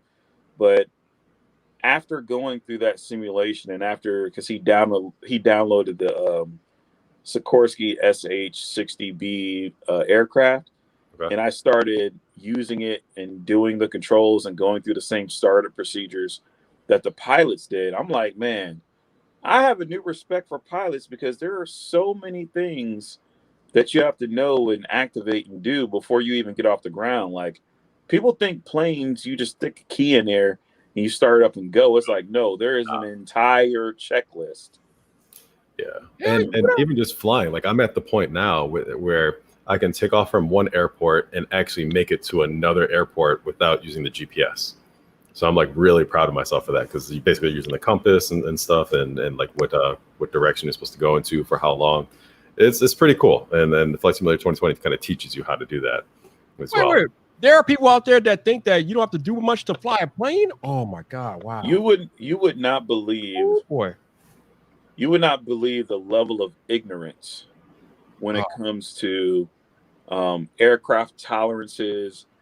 People think that regular airliners can do loop-de-loops and twist upside down if they really wanted to.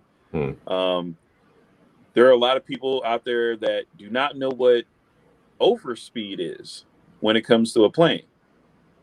You know, people just think that planes can just fly however fast or slow that they want to, and I'm like, no, that's not how it works. Like, there are certain tolerances of a plane to where you cannot pitch the plane past a certain degree point, otherwise it is going to fall out of the sky no matter what you do.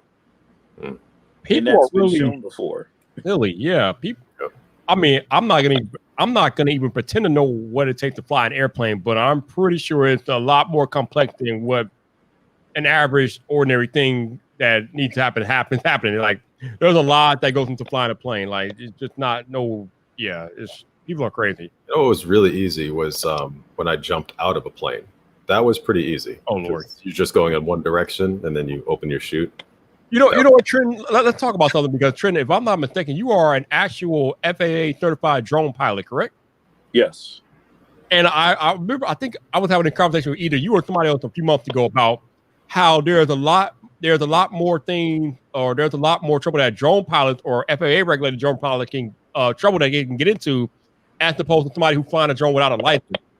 So talk about some of like the differences between like having a license to fly a drone and not having a license to fly a drone, and how much more scrutiny that you're under because you have a license. So generally, if you don't have a license, you can kind of just you can fly ignorantly, to basically put it in perspective. Like, you can put your aircraft up in the air and fly, and if someone calls the cops, they just call the cops, right? Mm-hmm. And that's pretty much it. If a cop decides to write you a ticket, if they even have a statute to write a ticket against, then that's up to that cop, and that's pretty much it, you know. If you're let's say someone that flies a drone into restricted airspace, or you fly a drone into an airport or something like that, and let's say you get caught, right? At best, you're not going to prison unless you crash a plane or you do some damage.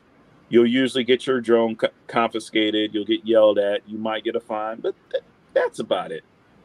When you're a drone pilot, you're an FAA rated drone pilot, there are so many more things that can happen to you. And usually they usually come in the form of lawsuits and fines. The biggest thing is getting your FAA license revoked. And most people who usually have that license usually have a business. And once you lose that license, you're not allowed to legally make money.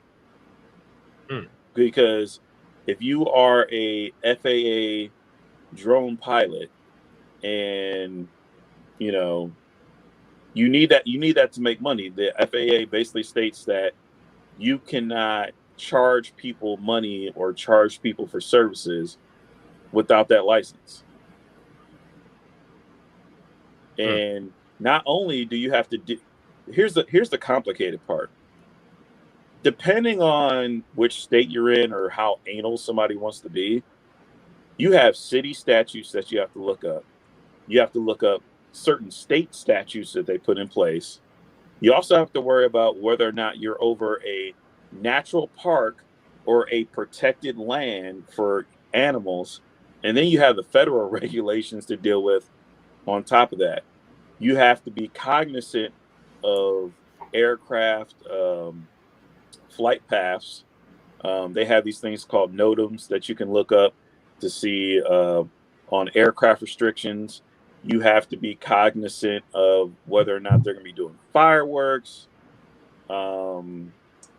You also have to be aware of if you live within an area that has a hospital and they have a helicopter that is allowed to break 500 feet AGL, which is above ground level.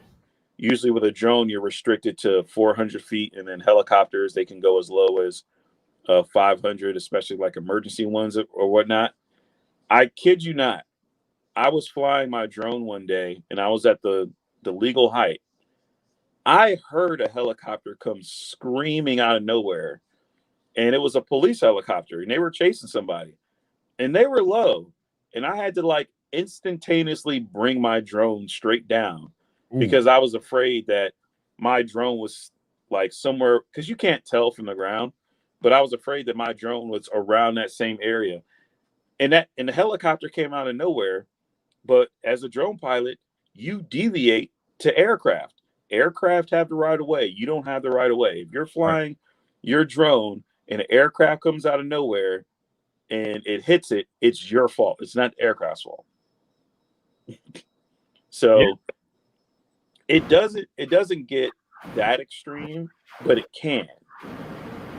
I mean, but when you think about it, it makes sense though. If you are flying a drone in a spot where there's a possible aircraft, then hell yeah, you're gonna get in all the trouble. I mean, you are putting people's lives in danger at that point, potentially. Right.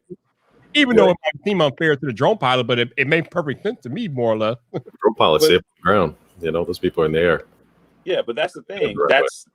That's the expectation that's set forth, where it's like, if you're licensed, there's this huge expectation that people have of you, as opposed to if you're not licensed, it's just like, oh, well, he didn't know.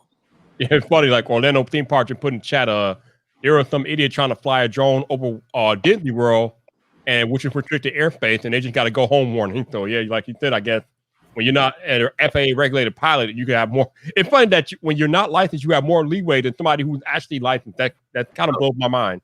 But I mean, that goes across many industries. Like people on TikTok ask me all the time, like, hey, can you give me some financial advice? And I straight up say, no, I'm licensed. I can't give financial advice on this platform, period.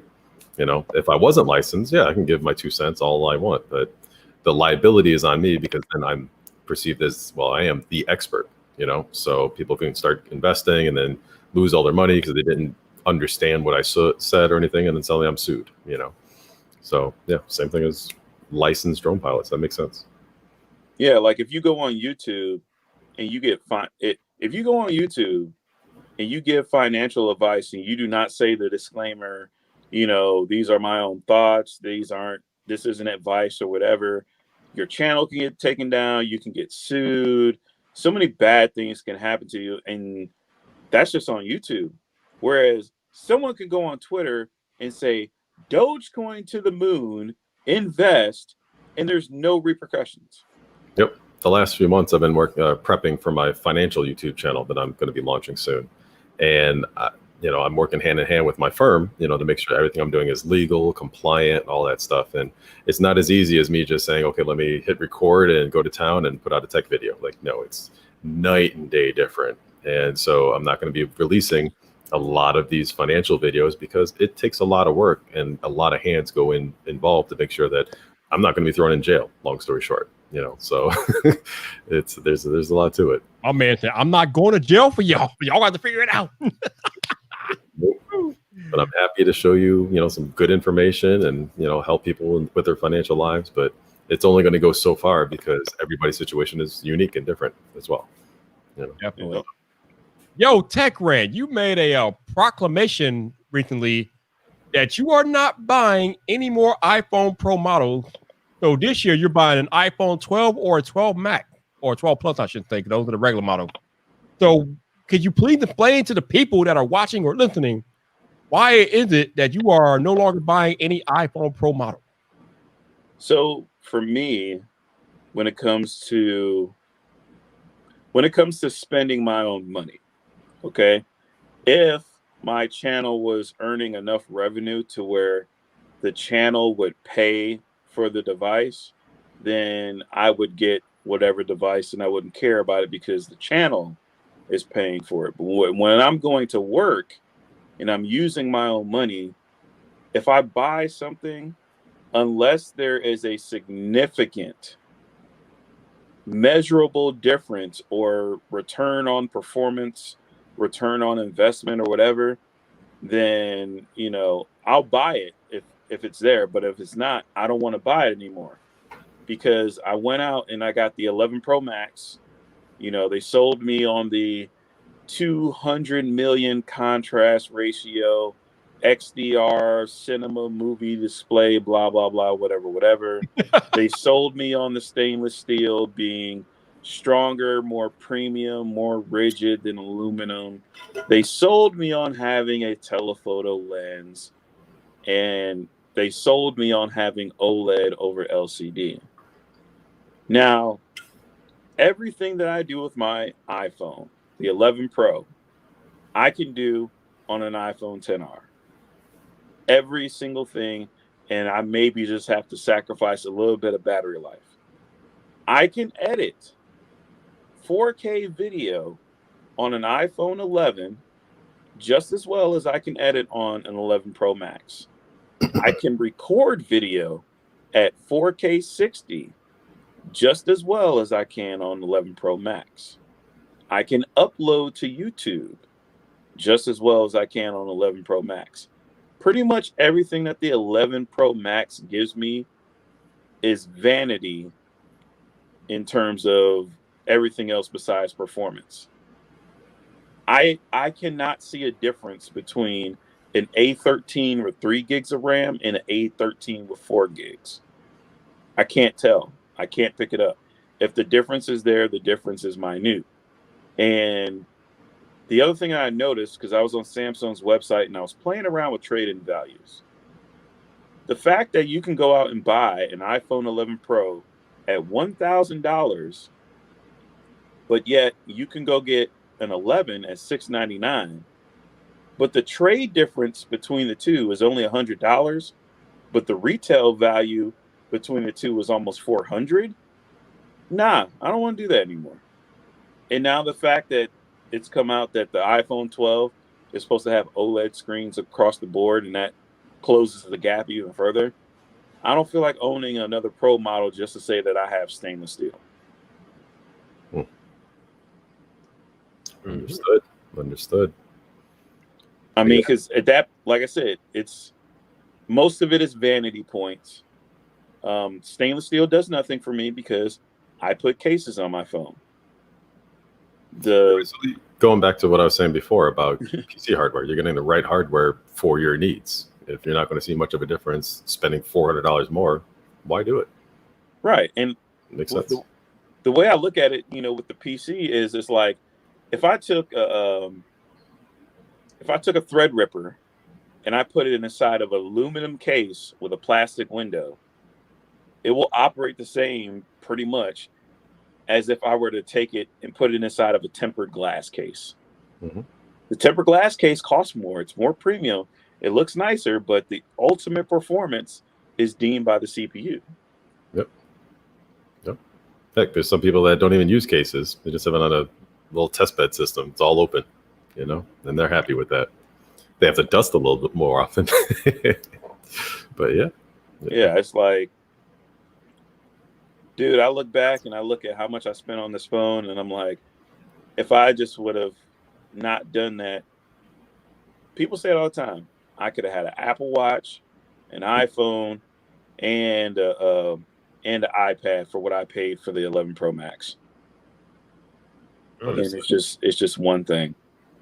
See, I'm really torn because of the Galaxy Note 10 Plus 5G. This has been spectacular. I'm really happy I bought this phone. I'm only considering upgrading because of the new form factor experience of the Fold 2. That's really it. If there was no Fold 2, I didn't really even think much about getting the Note 20 Ultra because this phone is just amazing. Like, what's the point? I'm getting 4K video, great sound, great screen. I'm editing 4K videos on it. Why spend the extra money to go with a Note 20 Ultra? I'm not zooming in 50x. I think I use the wide angle more than almost any other camera on this phone.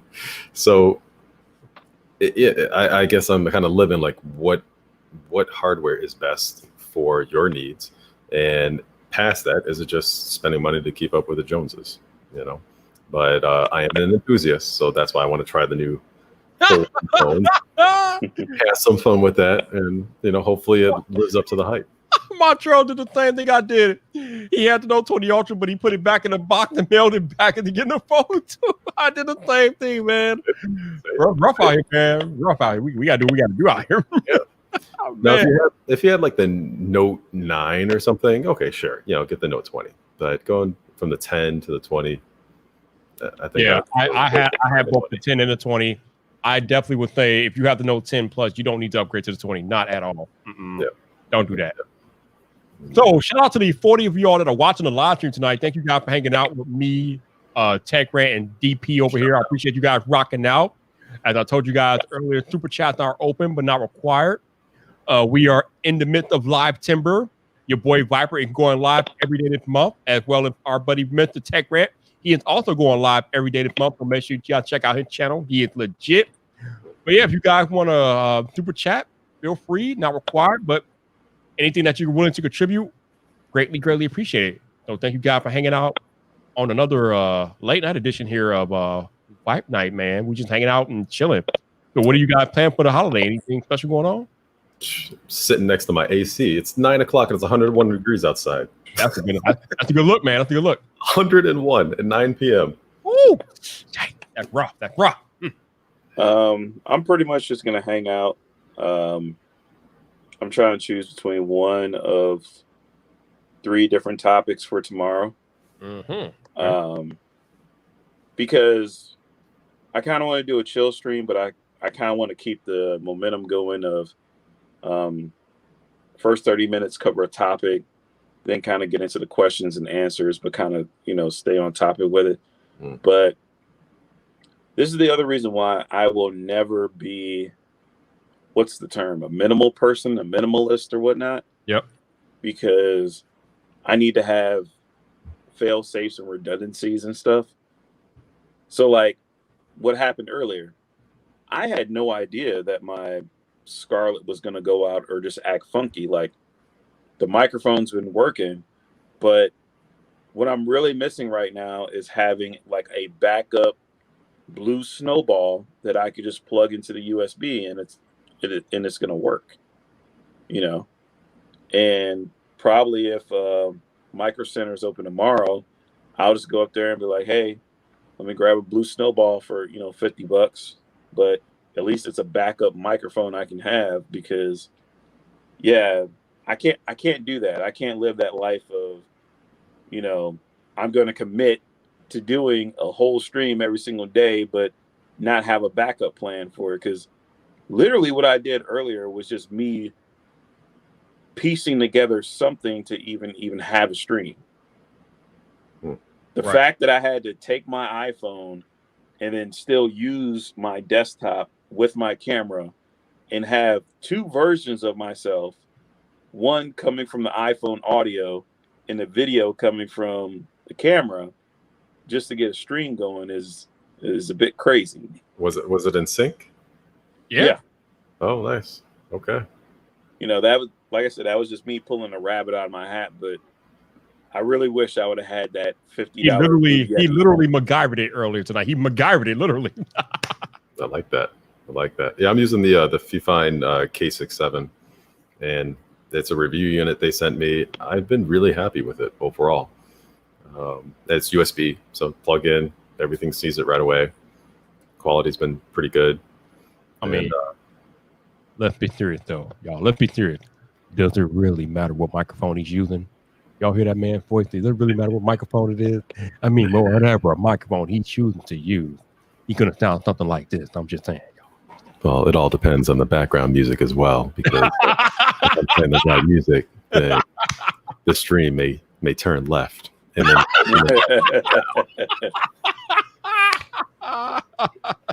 you behave. Woo! It is after dark though. Oh no, you know, I'm just saying it's after dark, you know. Mm-hmm. Oh boy. Yeah, I prioritize audio over video any single day of the week. Yeah, and that's the way to be, because what is that thing that we like to say?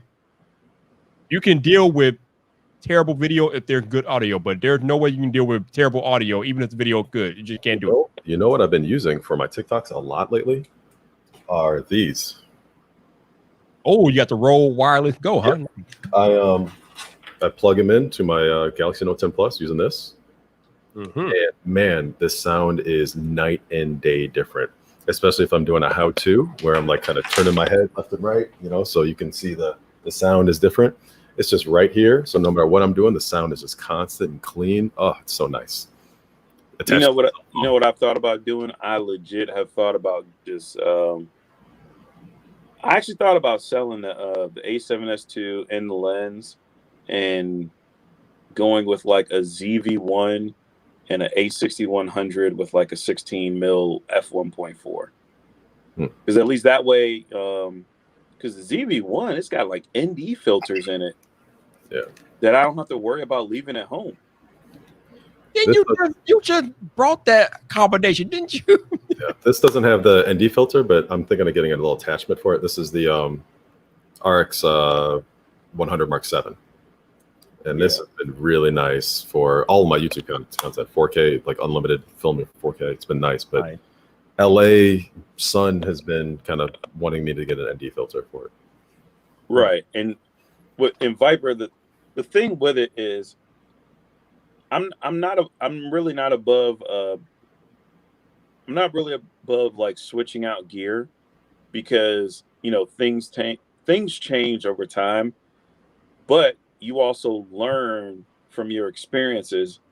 And one experience with this camera is the fact that, one, I need to see myself. Like, I'm the type of person where if I can't see myself, I'm not going to line up the shot, and I'm going to go back and I'm going to watch it later. I'm going to be mad that I got to reshoot it.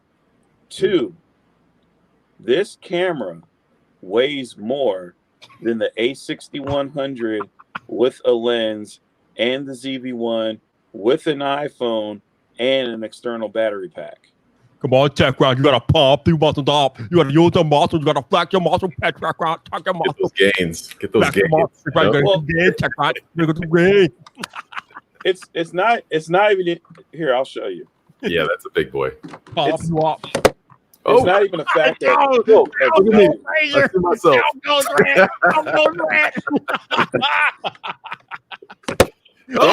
again. Get a TKO. We're going to get a TKO on the stream. Y'all, we're going to get a TKO on the stream. Okay. So this camera is very easy to lift. Now, as far as holding it for an extended period of time, that's the problem. You need a tripod or something, man. Is that the Rode Video Micro?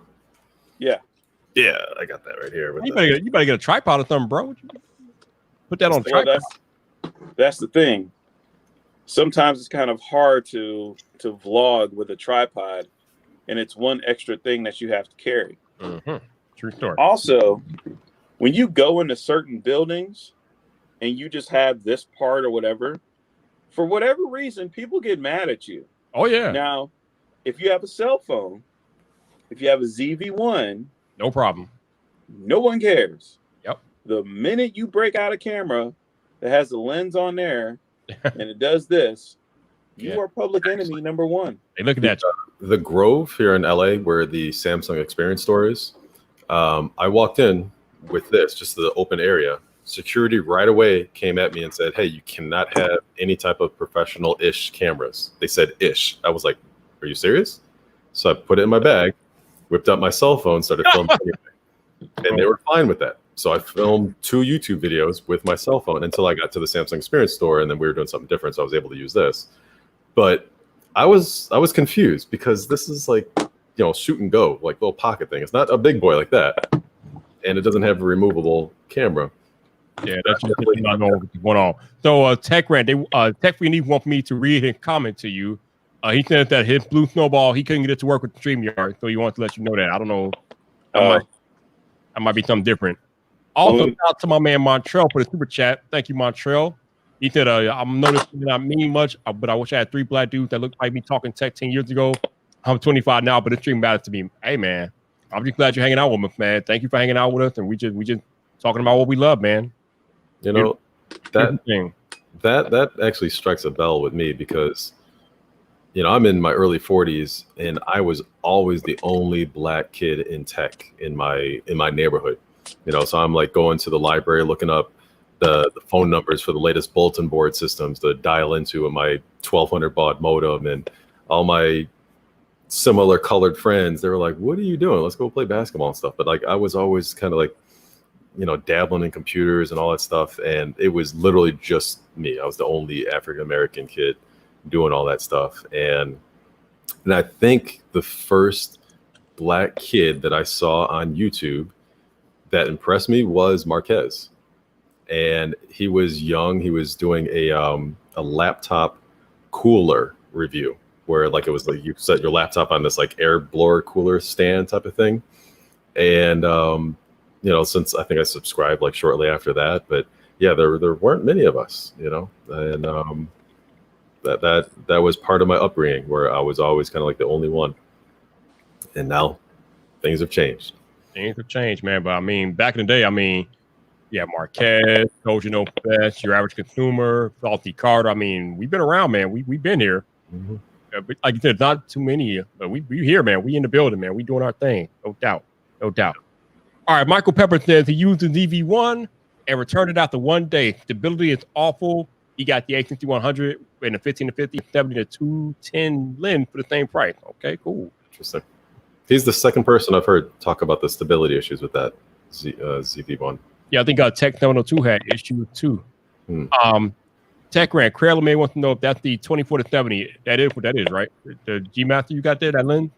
Yes. Yep. So here's the story behind it. Whenever I say I got a A7S2 and I got a 24 G Master lens, everyone goes instantly and they look up and they see how much it costs and they're like, dude, you're walking around with a $4,000 setup. That is true. If you go out and buy it, it's around $4,000. But I found this at a pawn shop for $1,200 for both the lens and the camera. So if I wanted to, if I were to sell it, I would actually be net positive. And so it wouldn't be like I would be selling it for a loss and settling. Mm-hmm. So that's where, you know, I kind of have some wiggle room with, okay, maybe I can go a different direction and end up having more because I got it for so cheap. Just like if you get a stock when it's, worth nothing, and then it balloons, and then you cash out, and then you get something else. You could sell that lens for more than you pay for that entire setup. Yeah, that's why I got it. Like, boom. I walked in the pawn shop because I was looking for a used MacBook Pro because they were known to have MacBook Pro, the 2017 models for around $800. At that point, I didn't care if it had keyboard issues or not. $800 for a 15-inch MacBook Pro that when it came out, it retailed for $2,200. Yeah. I'll take it any day of the week. Mm-hmm. But they didn't have any, but they had this camera. I immediately thought it was an A7 III because of the body style. But when I really looked at it and I saw it was an A7 II, I was like, how much? And they're like, well, we were thinking around, $1,200 or $1,300. I'll take it. There you go. See, I wouldn't negotiate. I would be like, I'll give you 9. Tech Grand DP like $200. Get low, that's a lot of money. How about I give you 9 and you give me the lens? I was just like, because I had saw the lens. I saw the G Master, and I'm like, hey, can I see the top of that? Once it said 24-70, I'm like, I'm already winning. Already winning. Oh, yo, shout out to my man Bender too for the super chat. Thank you, sir. I appreciate you, Bender. Thank you, man. Rocking and rolling. Ah, man. I think we're gonna go for maybe like another 20 minutes and then wrap this bad boy up. Appreciate you guys hanging out tonight, though. Yo, Tech Rant, what time are you streaming tomorrow? You have to think about it, y'all. Think about it. He's thinking. What time are you streaming tomorrow? I'll probably go in the morning. All right, it'll probably be the afternoon then. I already did a morning stream on Saturday, which was really early. So I will say somewhere 6 or 7. That's because afternoon, buddy. What's that? What time zone are you in? That's not afternoon. That's evening. Well, okay. This is gonna sound weird, but it'll probably be between the hours of 4 p.m. and 7 p.m. The reason why I say that is because, one, I have a kid, I have a family, so things change and happen. And 2, I want to say T streams at 8, but I'm also trying to give myself enough time to actually do the family thing tomorrow, make it to Micro Center, get the microphone, test the microphone out, and make sure it works. And then if it doesn't, still have enough time to go back and exchange it and get another mic. Gotcha. Because usually anything that if you don't give yourself a big window for, you won't have time for it. If you say like, oh yeah, I'll do that in 20 minutes, 20 minutes will be here and gone, and you'll just be like, okay, I have to MacGyver an iPhone and another stream together to get this to work. Which city are you in? Cleveland. Oh, okay. Right. You know, there were Bone Thugs and Harmony. Yeah. Yep. We got 3 Micro Centers in Ohio. Yeah, that's impressive.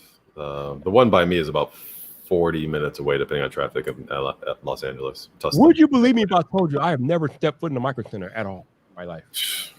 I've gotten some incredible views on my videos just for stepping into a Micro Center. Just showing, hey, this is what they got here, and yeah, 100,000 views. You know, bet you have. I bet you have. That's like a PT nerd dream right there. It's Toys R Us. Yeah, right? Yeah, definitely. It's Toys R Us. Definitely. So, Mr. Tech Rant, what is the most excited tech you're looking forward to for the rest of 2020? I wish you didn't say for the rest of 2020. The most exciting tech for the rest of 2020. I mean, we only got 3 months left, dude. I mean, not that much. I'm trying to figure out what's still exciting. Yeah, we kind of know a lot of things that are already out at this point. I mean, you got iPhone, you got Pixel, you got the Fold 2. I mean, you got a few things. Oh, new console too. I mean, there's a bunch of stuff. There's a lot of stuff. I mean, but I'm not excited for any of those anymore. Thank you, leaks. We just talked about this. You don't know if the leaks are gonna be true or not. I'm talking about the leaks where there's like photos of like the actual product and stuff like that. Okay. What about what's that? What about TV shows or anything like that? Like The Boys just started, so I'm looking forward to starting that tonight, season 2. Yeah, I mean, I'm looking forward to Cobra Kai for sure. Yeah, I want to check that That's out. not coming until 2021. Cobra Leave me Kai. alone, Viper. Jesus. Okay, I will say this. I don't know if this is coming out in 2021, but I'm very interested to see how the Xbox One X, not the Series X, but how the Xbox One X handles Flight Simulator on it versus a PC. Is it not on Xbox? I thought it was not on Xbox. I thought they released it on PC first. Oh, maybe. Okay, I thought it was. Flight Simulator 2020 was supposed to come out on PC first. Oh, okay. And then later on they're supposed to have it on the Xbox. You might be right about that, because everything I've seen has just been footage of people using it on their PC. I haven't seen any like online footage of people using it on Xbox. And I signed up on that Xbox monthly subscription thing or whatever. Game Pass, yeah. Yeah, the first month was $1. So I'm playing Flight Simulator 2020 for $1. And then after that, it's like $4. I'm like, okay, sign me up. I'll play it for the next like 2-3 months maybe, and then never touch it again. So I'm good. I'm good. So DP, what is the most exciting piece of tech you're looking forward to for the rest of the year? All right, I've decided it's not the Tom Brown edition of the Fold. I'm not going to do that. Not. I still need to know who the hell Tom Brown is, y'all. Who is Tom Brown? Where did he come from? Who is he? Yeah. I like the style for some reason. Just that stripe coming. It's all right. I think I might really be looking forward to seeing what Big Navi is for AMD and what they are going to bring to the table to compete with Nvidia. But I'm also really interested to see if I'm going to want to keep the Fold 2. Because the Fold 2, yes, it's nice and wide, but I'm used to like scrolling and I'm wondering if it's going to be too wide to do certain things on like TikTok or Instagram and stuff like that, or if because the front is so less narrow than the previous one, where I just be doing a lot of things on the front that is like scroll worthy, like Instagram and TikTok and stuff like that. Looks like you're probably doing. I think you'll be doing a lot of things on the front screen. Yeah. But why does Big Nabby sound like Big Worm's cousin? Big Nabby. Look at Trent. Mm-hmm. Got him. Yep. I just had so many images pop in my head in the last 5 seconds. There you go. Man, I may have to watch Friday tonight instead of. I'm just saying. I need to know. Yeah. I think y'all know what I'm looking for, but just in case y'all don't know what I'm looking forward to, I mean, we got the Fold 2 coming in 2 weeks. I'm looking forward to getting my hands on that finally, especially since I gave up my Note 20 for it. And I'll really enjoy my Note 20, so the Fold better be damn good. Also, I mean, Sony needs to stop playing and make the PS5 pre-order go live so I can get my pre-order in, man. They need to stop playing. This whole game of chicken that Sony and Microsoft played is starting to get annoying. If we're getting kind of late in the game, if these consoles are supposed to be released in November, we are in September. It's time to stop playing, baby. Let's go. Either you're going to do it or you're not going to do it, Sony, Microsoft. Let's go. Well, they want that Christmas money, so it'll be out this year. I'm going to hurry up. But one device, or I guess technology I'm looking forward to. Qualcomm has a new chip, 5G chip, that they're going to be putting in devices like the Samsung Galaxy Book S. So I have the Galaxy Book S right now. Love it. It's literally my favorite laptop I've ever owned. It has the Qualcomm 8CX processor. The battery lasts like 27 hours. I did like a 40-minute YouTube review video on it, showing like how long this battery is actually lasting through my day-to-day workflow and all that stuff. Absolutely love it. So they are now coming out with a 5G variant of that Qualcomm processor. So I would actually trade in my Samsung Galaxy Book S, get the 5G version, and that would probably be the happiest tech for me in 2020 if that comes out this year. You might be the only person I know alive on the planet right now who is giddy over 5G. It's like you got your own team with that one.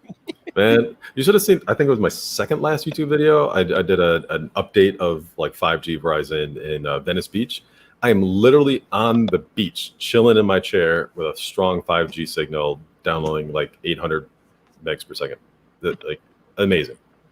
Absolutely love it. That must be the life, man. That must be the life. I wish we had it like that here, but we simply don't have it like that here. My only concern with 5G is what happens when 5G becomes mainstream. Are we still going to get the guaranteed speeds, or is it going to performance going to throttle back since there's so many people? It has a lot more capacity than 4G. So if you put 5,000 people together in the same cell tower as 4G and put them on 5G, everybody's going to have so much faster speeds because it has more capacity to handle all of that. So they're going to have, now you're not going to get the 2 gigs per second download because you're the only one on 5G right now, but it'll probably be in the like 800 to like 1.2 gig range. Because it is just that fast. And not many people are uploading, people are consumers in terms of data. So they're really, really focused on making sure that download bandwidth is there. And that's why the upload bandwidth is only like 50, 60 up, for Verizon. Because, not many people like me are at the beach uploading 20 gig 4K videos to YouTube. So, yeah. Mad that's what's going on. Yeah, my YouTube videos are kind of big because I'm always high bit rate, 4K. Like they're averaging about 20 gigs right now, 15 to 20. What's the... I'm sorry for interrupting. Yep. What is the how do your data plans work? So like, are you on like a 50 gig or are you on like 100 gig? I'm on unlimited. It's unlimited. And after 75 gigs, if there's a lot of people on the network, then the speed is fine, but you have to wait a little bit longer for that request to get back to you because you're in the back of the line. So once that request is sent out, like, hey, download this picture from Instagram, it may, instead of like 1 millisecond, maybe it's like 10 milliseconds. And then suddenly it downloads at that full speed because I had to wait for everybody else in line. So that's how Verizon does it. So they don't throttle speed. It's how long you have to wait to get that information. Yeah, Michael Pepper talking about the theoretical speeds of multi-millimeter wave being 7.4 gigabits per second, which is fine, but there are going to be so few spots in the U.S. that you can actually hit multi-millimeter wave tech because it's not going to be around too much. It's just too expensive to build out like that. But I mean, when you do hit a multi-millimeter wave spot, it's lovely. Oh yeah. And I use a lot of data. Like last month, I used even with quarantine here, I used about 85 gigs. But my wife uses like 25. So I just do a lot more than she does. Yeah, definitely. But I think we're going to wrap this up here. Thank you guys for hanging out for the last 2 hours and 23 minutes. Appreciate you guys rocking out on this holiday free-for-all. Thank you to Trenton and DP for joining me tonight. Appreciate you, gents. For those of y'all that super chatted, thank you for super chatting, definitely. And thank you, Christian, for the coffee. Appreciate you guys. I will be back tomorrow morning as Live Timber rolls on with day 7, baby. And at some point this week, we will find out what's happening with Apple.com. Maybe we'll get a new Apple Watch and a new iPad this week. Maybe not. I don't know. It's going to be interesting, though, to see who's right and who's wrong, though. Yeah. 2020 rolls on, baby. 2020 rolls on. But until tomorrow morning, people, it's your boy Viper, the man about tech. You know where to find me. So come back. Vamos.